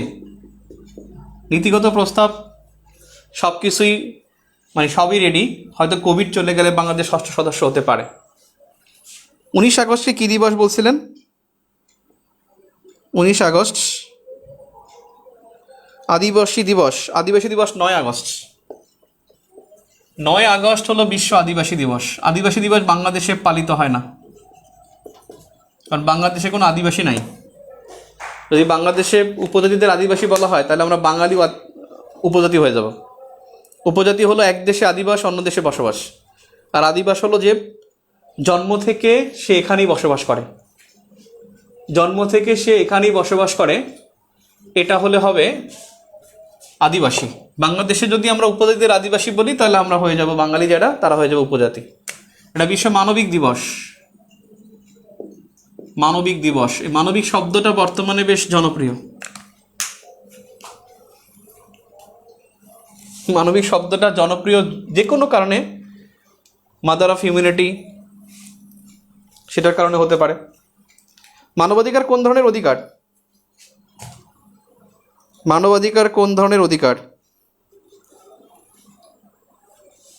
একজন বলে সামাজিক, একজন বলে রাজনৈতিক, একজন বলে প্রাকৃতিক।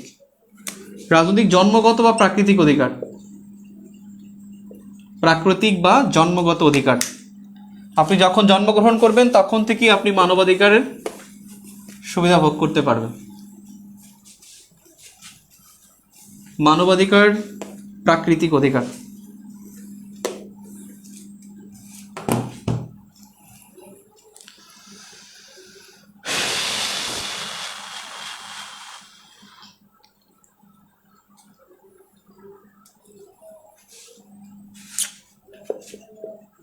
বিডি কত সালে তৃতীয় সাবমেরিন ক্যাবলে যুক্ত হবে? তৃতীয় সাবমেরিন ক্যাবলের সাথে যুক্ত হবে। ক্যাবলের সাথে যুক্ত হবে 2023, 2024।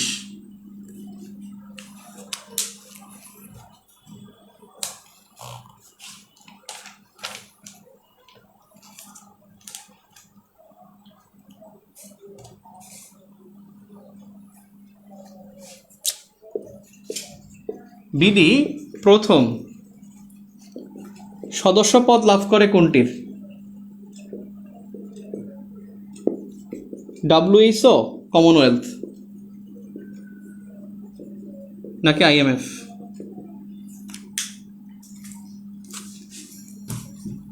আচ্ছা, আমি কোশ্চেন নম্বর দিই। এটা 5 নম্বর, এটা 6 নম্বর। 5-এর উত্তর কি হবে? রাইট, 2023 সালে তৃতীয় সাবমেরিন ক্যাবলে যুক্ত হবে। তৃতীয় সাবমেরিন ক্যাবলের নাম কিন্তু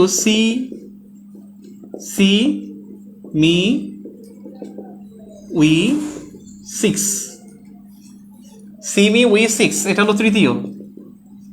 আর যদি CME-5 হতো তাহলে হলো সেকেন্ড। আর CME-4 হলো প্রথম, যেটা 2006 সালে বাংলাদেশ যুক্ত হয়। বাংলাদেশ প্রথম সাবমেরিন ক্যাবলে যুক্ত হয় 2006 সালে। নাম হলো CME-4। আর CME-5 যেটা হলো সেকেন্ড, CME-5 এটা হলো সেকেন্ড, যেখানে বাংলাদেশ 2017 সালে যুক্ত হয়। দ্বিতীয় সাবমেরিন ক্যাবলে যুক্ত হয় 2017 সালে। আর তৃতীয় সাবমেরিন ক্যাবলে যুক্ত হবে 2023 সালে। South east Asia, middle east, western Europe. আমার সাথে আবার বলেন, সাউথ ইস্ট এশিয়া দক্ষিণ পূর্ব এশিয়া, মিডল ইস্ট মধ্যপ্রাচ্য, ওয়েস্টার্ন ইউরোপ পশ্চিম ইউরোপ। এই 16টা দেশের সাথে যুক্ত হয়ে যাবে, 16টি দেশের সাথে। সেই 16টি দেশের একটা হলো এই CME-6-এর একটা হলো বাংলাদেশ। বাংলাদেশ প্রথম সদস্যপদ লাভ করে কোনটির? প্রথম সদস্যপদ লাভ করে কোনটির? প্রথম সদস্যপদ লাভ করে কোনটির? হ্যাঁ, অনেকেই বলছেন কমনওয়েলথ হবে প্রথম, 17 এপ্রিল 1972। আর যদি বলতো জাতিসংঘভুক্ত, ইউএনভুক্ত বললে আইএমএফ, ডব্লিউএইচও হইতো, সেটা হলো 17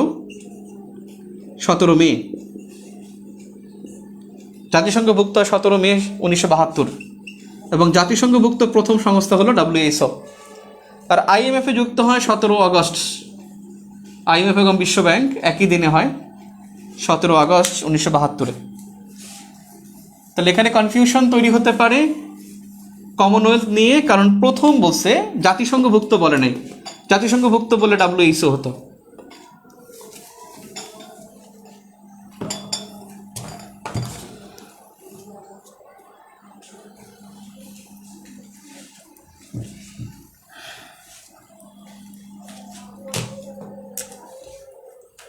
সাত নম্বর, মধ্য আমেরিকার সভ্যতা কোনটি? পরীক্ষা আসছে এটা। অ্যাজটেক, মায়া, ইনকা। দেখি উত্তর দেন। 7 নম্বর, 7 নম্বরের উত্তর দেন। প্রশ্ন নম্বর 7। আমরা অ্যাডমিশন জিকে পড়তেছি। মধ্য আমেরিকার সভ্যতা কোনটা? সামিরা ইসলাম বলছে ইনকা। শান্তনা আক্তার বলছে মায়া, মিতু বলছে মায়া, রিয়া হোসেন মায়া, অ্যাস্টেক বলছে শিপন মিয়া। খুব ভালো, এক একজন এক একটা বলতেছেন। একজন ইনকা, অ্যাস্টেক, বেশিরভাগই ইনকা, অ্যাস্টেক। অ্যাস্টেক সভ্যতা মেক্সিকোতে এর কেন্দ্র। অ্যাস্টেক সভ্যতা মেক্সিকোতে, এটা উত্তর আমেরিকা। ইনকা সভ্যতা হলো পেরু থেকে শুরু হয়েছে, 6টা দেশে আছে। এর কেন্দ্র হলো পেরু, পেরুর কুচকো শহর, কুচকো কুচকো শহর পেরু, এখান থেকে এটার উদ্ভব হয়েছে। পেরু আছে, কলম্বিয়া, আর্জেন্টিনা বা আর্জিতেনা, Peru, Colombia, Argentina, Chile, Bolivia.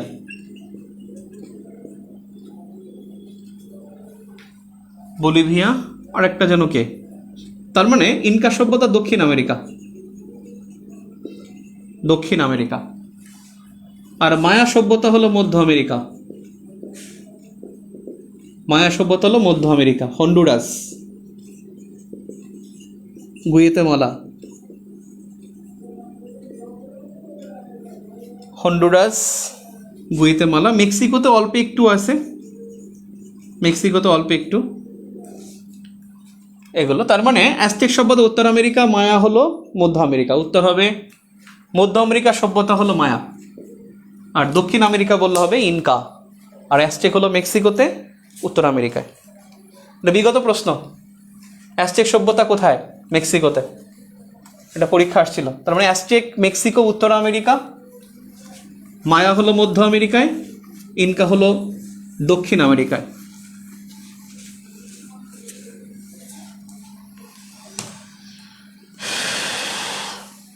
ওকে, এবারে বলেন তো এই প্রশ্নটা, এই প্রশ্নটার উত্তর দেন।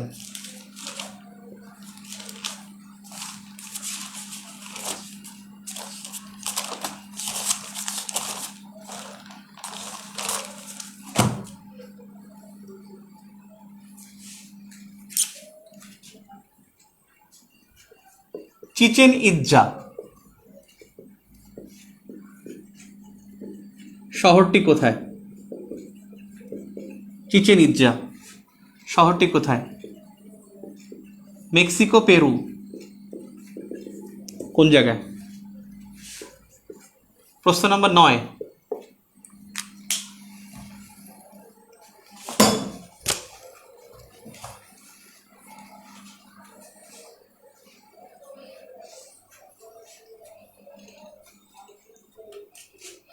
চিচেন ইৎজা, অনেকেই বলছেন পেরু।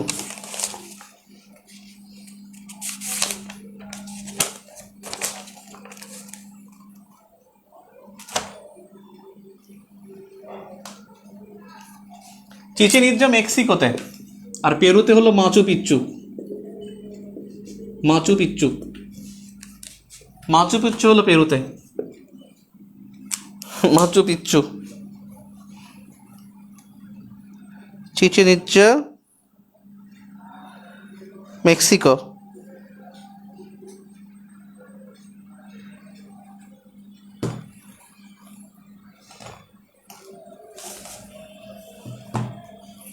বলুন তো এটা কোথায়?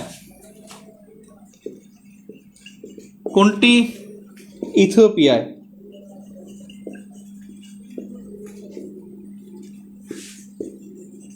আকসুম, তাকসিম, আকসুম, তাকসিম, কোনটা ইথিওপিয়ায়?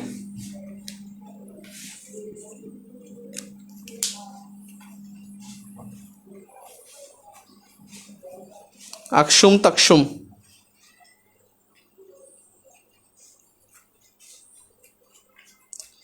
আকসুম, তাকসিম, ইথিওপিয়ায় কোনটা?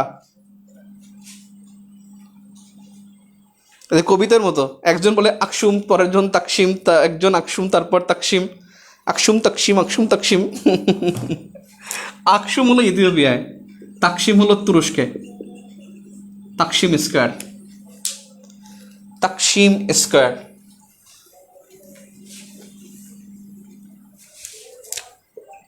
11 কিং সাম্রাজ্য। কিং সাম্রাজ্য কোথায়? থাইল্যান্ড, চীন, জার্মানি, রাশিয়া।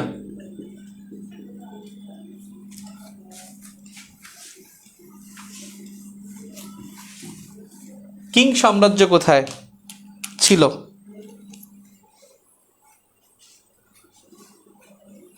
আকসুম সভ্যতা আছে, আকসুম নগর খুঁজে পাইছে গত বছর। আকসুম অনেক গুরুত্বপূর্ণ।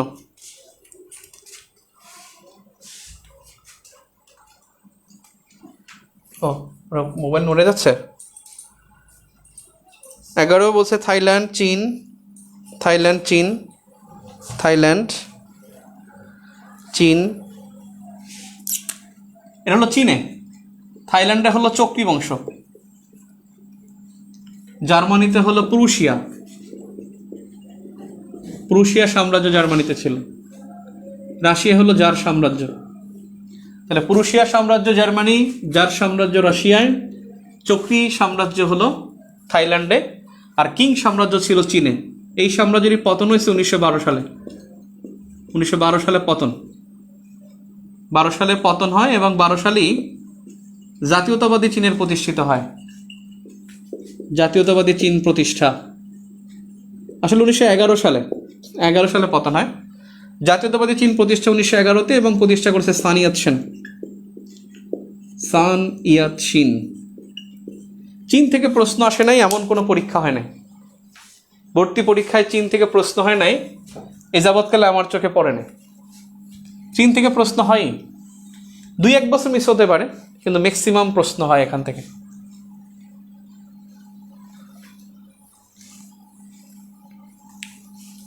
জাতীয়তাবাদী চীন প্রতিষ্ঠাতা হলো সান ইয়াতসিন।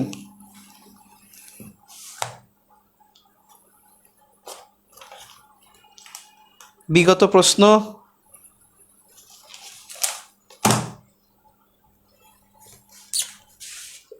দশ নম্বর।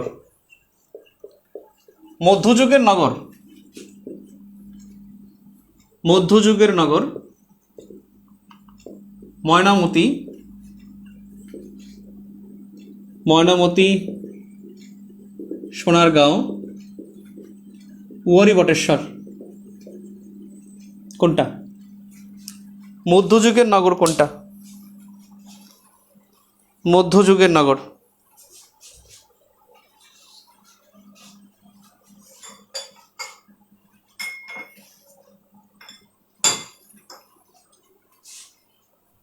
উনিশশো এগারো।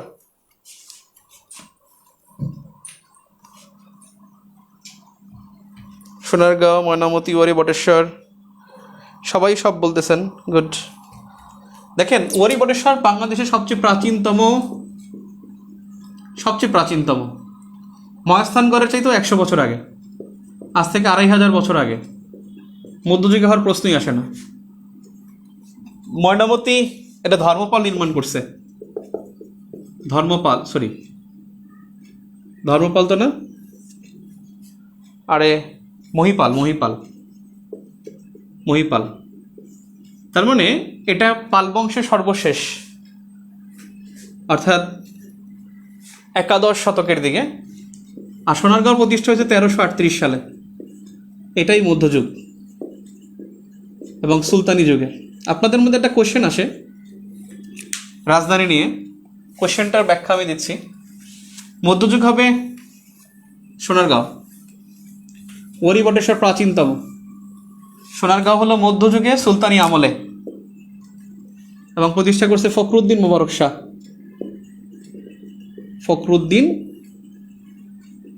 মোবারক শাহ। এখন বিষয় হলো, যদি এইটা আসে প্রশ্ন, 2টা প্রশ্ন। সুলতানি আমলে বাংলার রাজধানী ছিল কোনটা? সুলতানি আমলে বাংলার রাজধানী ছিল কোনটি? সোনারগাঁও দুইটা প্রশ্ন লেখেন। প্রথম রাজধানী হয় কোন আমলে? দেখেন, এই দুইটা প্রশ্ন নিয়ে কনফিউশন হয়। সোনারগাঁও আর অন্য প্রশ্ন নিয়ে। সুলতানি আমলে বাংলার রাজধানী ছিল গৌড়, আর সোনারগাঁও প্রথম রাজধানী হয় কোন আমলে? এটা হলো সুলতানি আমলে। সুলতানি আমলে 1338 থেকে 1352 পর্যন্ত এখানে ছিল রাজধানী। আর এটা এছাড়া রাজধানী হয়েছিল 1576 থেকে 1608। এ সময় 12 ভূঁইয়াদের রাজধানী ছিল। 12 ভূঁইয়াদের রাজধানী ছিল। এটা ছিল মুঘল আমলে। সুলতানি আমলে প্রথম রাজধানী হয় 1338 সালে, কিন্তু সুলতানি আমল ছিল 200 বছর। সুলতানি আমল, ইতিহাসে সুলতানি আমল ছিল 200 বছর। সে 200 বছর ছিল 1338 থেকে 1538। 1338 থেকে 1538 এই 200 বছর ছিল। কিন্তু সেই আমলে মাত্র 14 বছর রাজধানী ছিল হলো সোনারগাঁয়ে, আর বাকি মানে সিংহভাগ সময় ছিল গৌড়ে। এই জন্য যদি প্রশ্ন আসে সুলতানি আমলে বাংলার রাজধানী ছিল কোথায়? গৌড়ে। যদি প্রশ্ন আসে যে সোনারগাঁও প্রথম রাজধানী হয় কোন আমলে, তাও সুলতানি আমলে, কারণ সুলতানি আমল শুরু হয়েছে 1338 সালে, শুরুর দিকেই সোনারগাঁও রাজধানী ছিল। এবং সেই প্রথম রাজধানীটা স্থাপন করছে ফখরুদ্দিন মোবারক শাহ, যে ফখরুদ্দিন মোবারক শাহর কথা একটু আগে লিখলাম। আর সোনারগাঁও সুলতানি আমলও ছিল, মুঘল আমলেও রাজধানী ছিল। মুঘল আমলে ছিল 1576 থেকে 1608, 12 ভূঁইয়াদের সময় রাজধানী ছিল।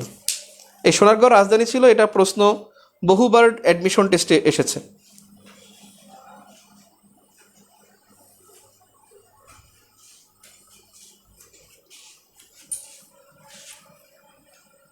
কি সমস্যা কি?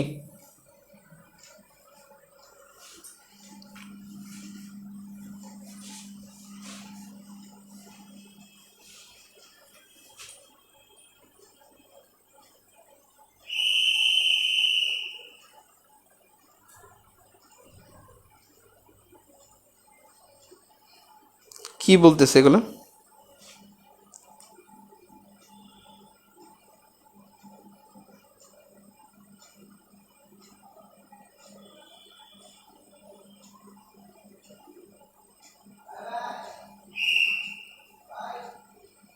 পৃথিবীর কোন অংশে সুনামি হওয়ার আশঙ্কা? ভূমিকম্পর আশঙ্কা ওই যে ইন্দোনেশিয়ার ভারত মহাসাগরীয় অঞ্চলে।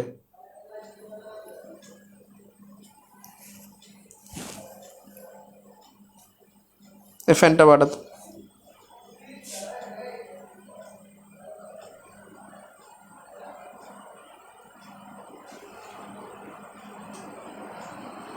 কয়েকজন আছে হাসতেই আছে, কত বড় মানে মফিস, পড়াশোনার ধারে কাছে নাই।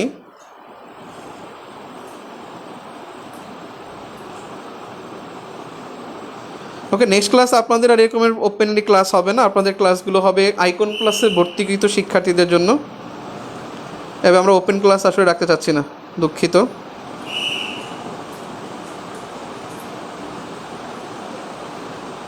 শুধু আইকন ক্লাসের শিক্ষার্থীরাই ক্লাস করবে নেক্সট ক্লাস। ঢাকা মোট কতবার রাজধানী হয়? ঢাকা মোট রাজধানী হয় 5 বার, আর বাংলার রাজধানী হয় মানে প্রাদেশিক রাজধানী হয় 4 বার। প্রাদেশিক 4, মোট 5। ঢাকা মোট রাজধানী 5 বার, মোট রাজধানী 5 বার, আর ঢাকা প্রাদেশিক রাজধানী হয় 4 বার। ঢাকা প্রথম রাজধানী হয় মুঘল আমলে। ঢাকা প্রথম রাজধানী হয় মুঘল আমলে 1610 সালে। ঢাকা প্রথম রাজধানী হয় মুঘল আমলে 1610 সালে।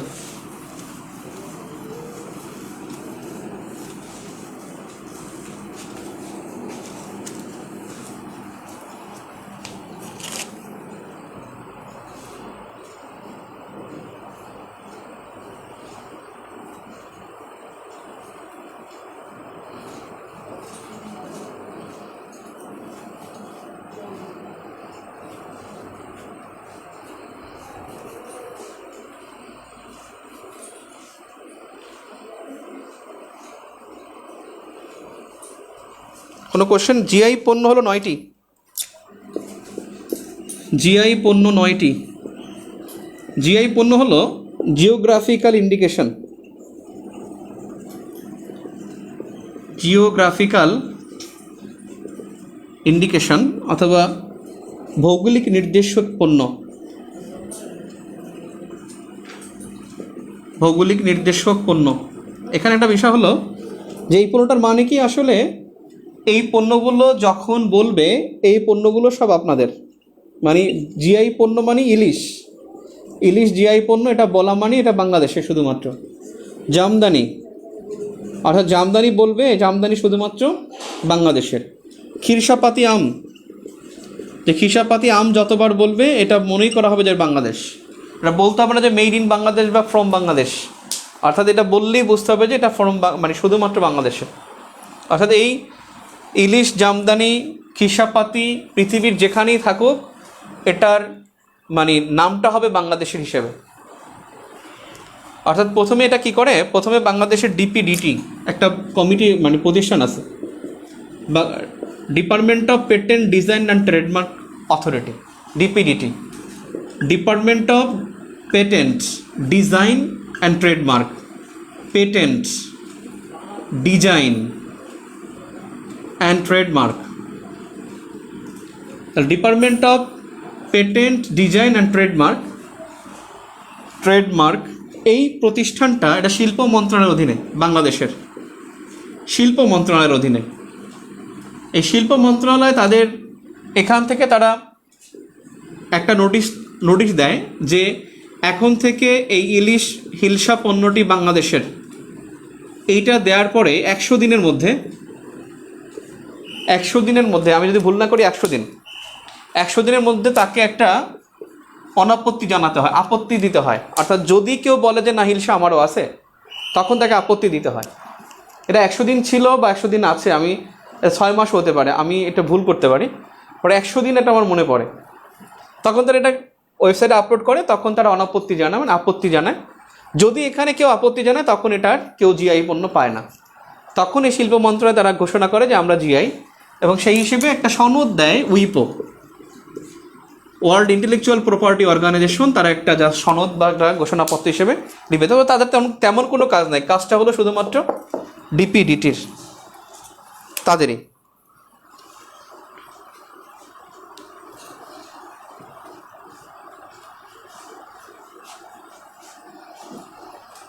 না, এখানে উন্মুক্ত ক্লাস নেওয়া যাবে না, এখানে যথেষ্ট দুষ্কৃতিকারী ঢুকে গেছে।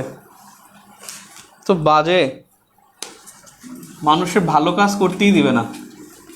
আমরা ভালো কাজ করতেছি যে যাতে সবাই উপকৃত হয়, ওই নিজের খেয়ে পরের মোষ তাড়ানোর মতো। আমাদের আইকন প্লাসে অত ঠেকা পড়ে নাই, বুঝছেন? আপনারা যারা অন্য কোচিংয়ে আসছেন বা যাইবেন, আমার আইকন প্লাসে ঠেকা পড়ে না। আমরা যারা আইকন প্লাসের মানে কো-ফাউন্ডার আছি, আমাদের আসলে অত ক্ষুধা নেই, বুঝছেন? অত ক্ষুধা নেই। আল্লাহ আমাদেরকে খুব ভালো রেখেছে, বুঝছেন? আমি চাকরি করি, পাশাপাশি আমার মানে একটা ক্লাস নিলে আমার ইনকাম আছে। ওয়াসিস স্যার তিনি নরওয়ে চলে যাচ্ছেন 30 আগস্টে, আগামী অগস্টে তিনি চলে যাচ্ছেন পিএইচডি করার জন্য। তা আমাদের অত বেশি মানে নাই, বুঝছেন? আমরা শুধুমাত্র আপনাদের ভালো, মানে আমাদের কিন্তু একটু ডিসেন্ট একটা কোচিং হিস্ট্রিতে আইকন প্লাস। তারপর অন্য কোচিংয়ের বা অন্য জায়গায় যারা আছেন খুব মানে এখানে এসে খুব ডিস্টার্ব করেন, এবং ডিস্টার্ব যারা করেন you will be get caught absolutely. এখানে না হলে এক জায়গায় আপনি আটকে যাবেন। আমার কত ইন্টারেস্টিং ক্লাস বা কত তথ্য এখানে বিভ্রাট দেখা দিবে, সেগুলো আমাদেরকে তথ্য বিভ্রাটটা আমরা এখানে সমাধান করতে আসছি। ওকে, কোনো কোয়েশ্চেন?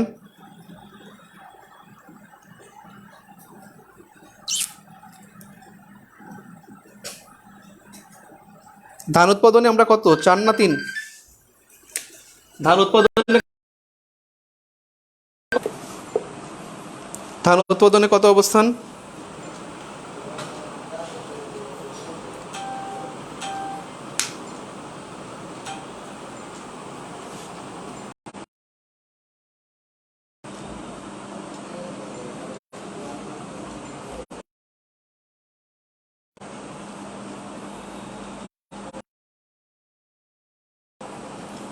বলেন বলেন, কি হয়েছে? মেসেঞ্জারে মেসেজটার সাথে কি হয়েছে? তো ইন্টারাপ্টেড হওয়ার কথা না।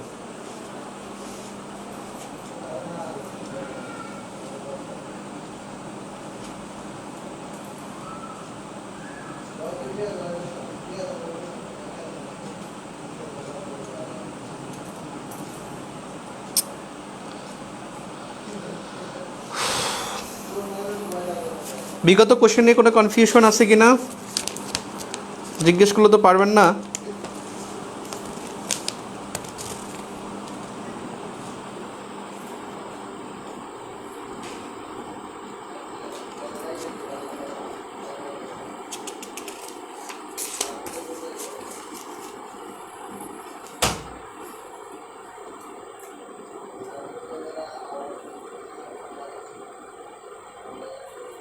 ইন্টারাপ্টেড হয়ে গেছে নাকি?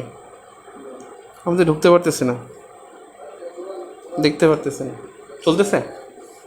ওকে, কমেন্ট করছেন?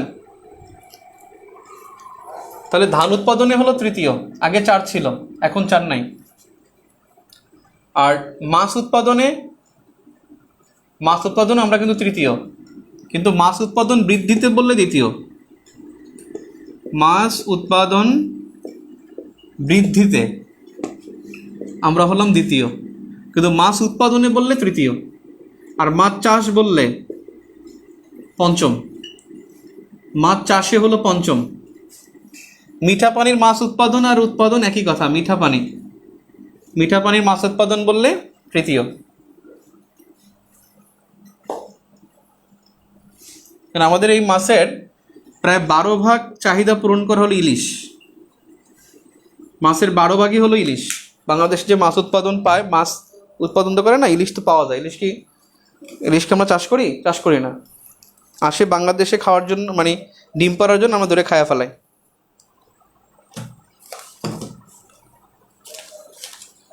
নেক্সট ক্লাসে আমরা ভাগ করে দেব। নেক্সট ক্লাসে বাংলাদেশ বিষয়াবলীর উপরে ক্লাস হবে, ইতিহাস এবং মানে বাংলাদেশের ইতিহাস এবং বাংলাদেশের সাম্প্রতিক আমরা আলাদা করে নিয়ে পারবো না, বাংলাদেশ আন্তর্জাতিক আলাদা করে নিলে ভালো হবে মনে হয়। যাই হোক, আপনারা লাস্ট ভিউ পড়ে আসবেন, অন্তপক্ষে 50% লাস্ট ভিউ পড়ে ক্লাসে আসবেন নেক্সট ক্লাসে। আর আগামীকালকে পরীক্ষা পুরো কোশ্চেন ভিউ অথবা পুরো বিগত প্রশ্ন।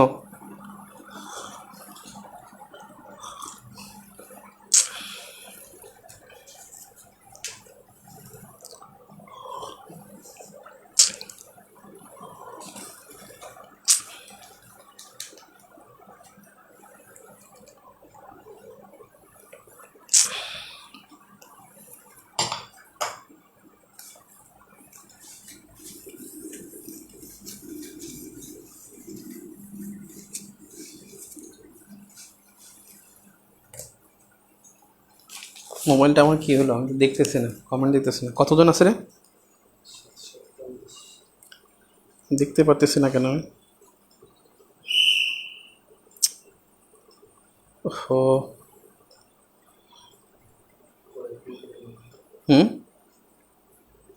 কি হয়েছে? ও দেখতে পারতেছি না, পাইছে। ওকে, হ্যালো, হ্যাঁ দেখি কয়েকটা কোশ্চেন করেন। লিখিত নিয়ে কিছু বলেন। জিকে লিখিত শুধু ডি ইউনিটে আসবে, বি ইউনিটে লিখিত আসবে না। লিখিত আসবে শুধুমাত্র বি ইউনিটে, ডিতে 4 নম্বর ইউনিটে। সমসাময়িক ঘটনা আসবে, এটা লাস্ট ক্লাসে বলবো না, সমসাময়িক ক্লাসে বলবো না। ওকে,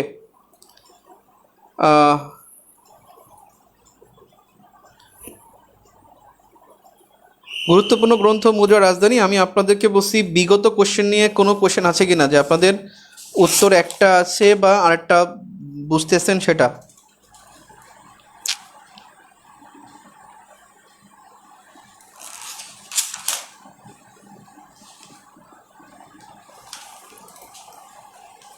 আচ্ছা বলেন তো,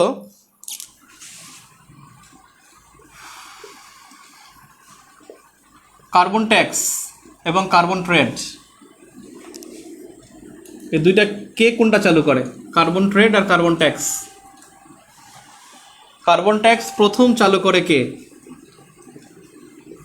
আর কার্বন ট্রেড প্রথম চালু করে কে? আর জলবায়ু জরুরি অবস্থা ঘোষণা করেছে কে? এটা খুবই গুরুত্বপূর্ণ। জলবায়ু জরুরি অবস্থা ঘোষণাকারী, এই ঘোষণাকারী যে পারবেন তাকে থ্যাঙ্কস দেব।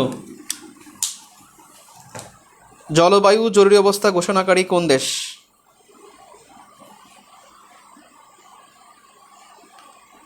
জলবায়ু জরুরি অবস্থা ঘোষণাকারী কোন দেশ?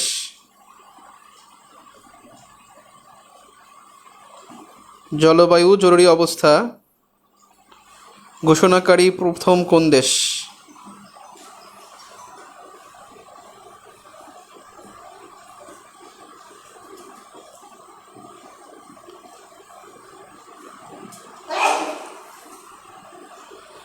দেখি কে বলেন, একজন জলবায়ু জরুরি অবস্থা বলেন।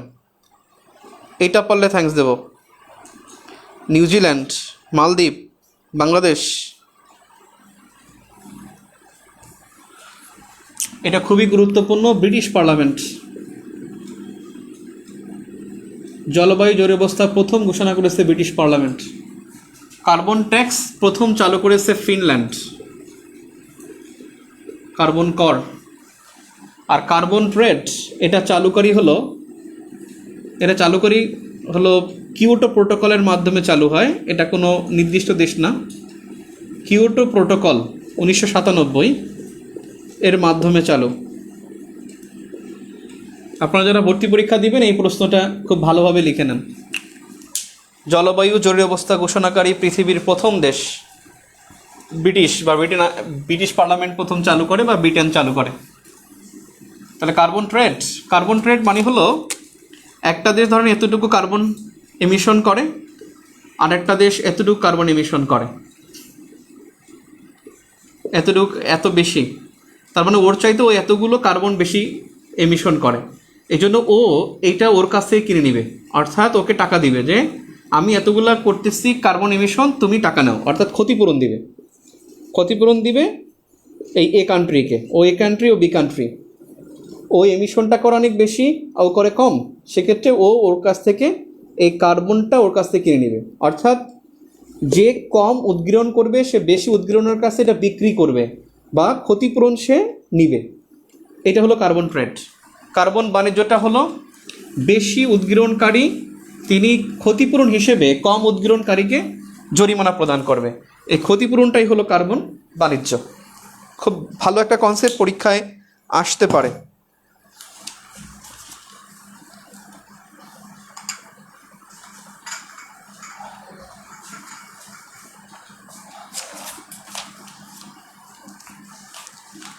ওকে, আপনাদের কোনো কোশ্চেন আছে কিনা দেখে নেই, লাস্ট আমরা শেষ করে দেই।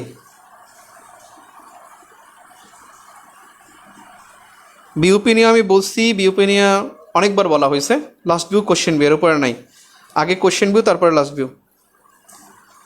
কার্বন ট্যাক্স প্রথম চালুকারী হলো ফিনল্যান্ড।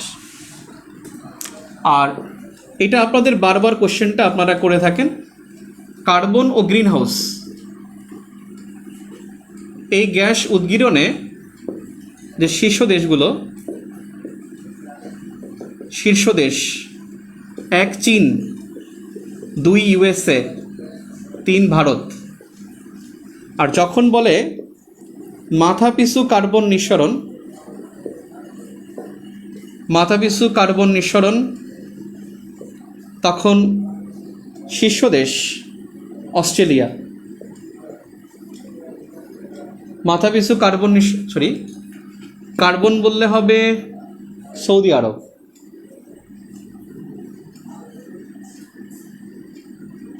আর মাথাপিছু গ্রিন হাউস এটা হবে অস্ট্রেলিয়া। মাথাপিছু কার্বন নিঃসরণে সৌদি আরব, গ্রিন হাউস বলে অস্ট্রেলিয়া। আগে ছিল ইউএসএ, এখন অস্ট্রেলিয়া। গ্রিন হাউস নির্গমনে আগে ইউএসএ ছিল, এখন অস্ট্রেলিয়া। এই প্রশ্নটা আপনারা বারবার করে থাকেন, সেজন্য এটা লিখে নিতে পারেন।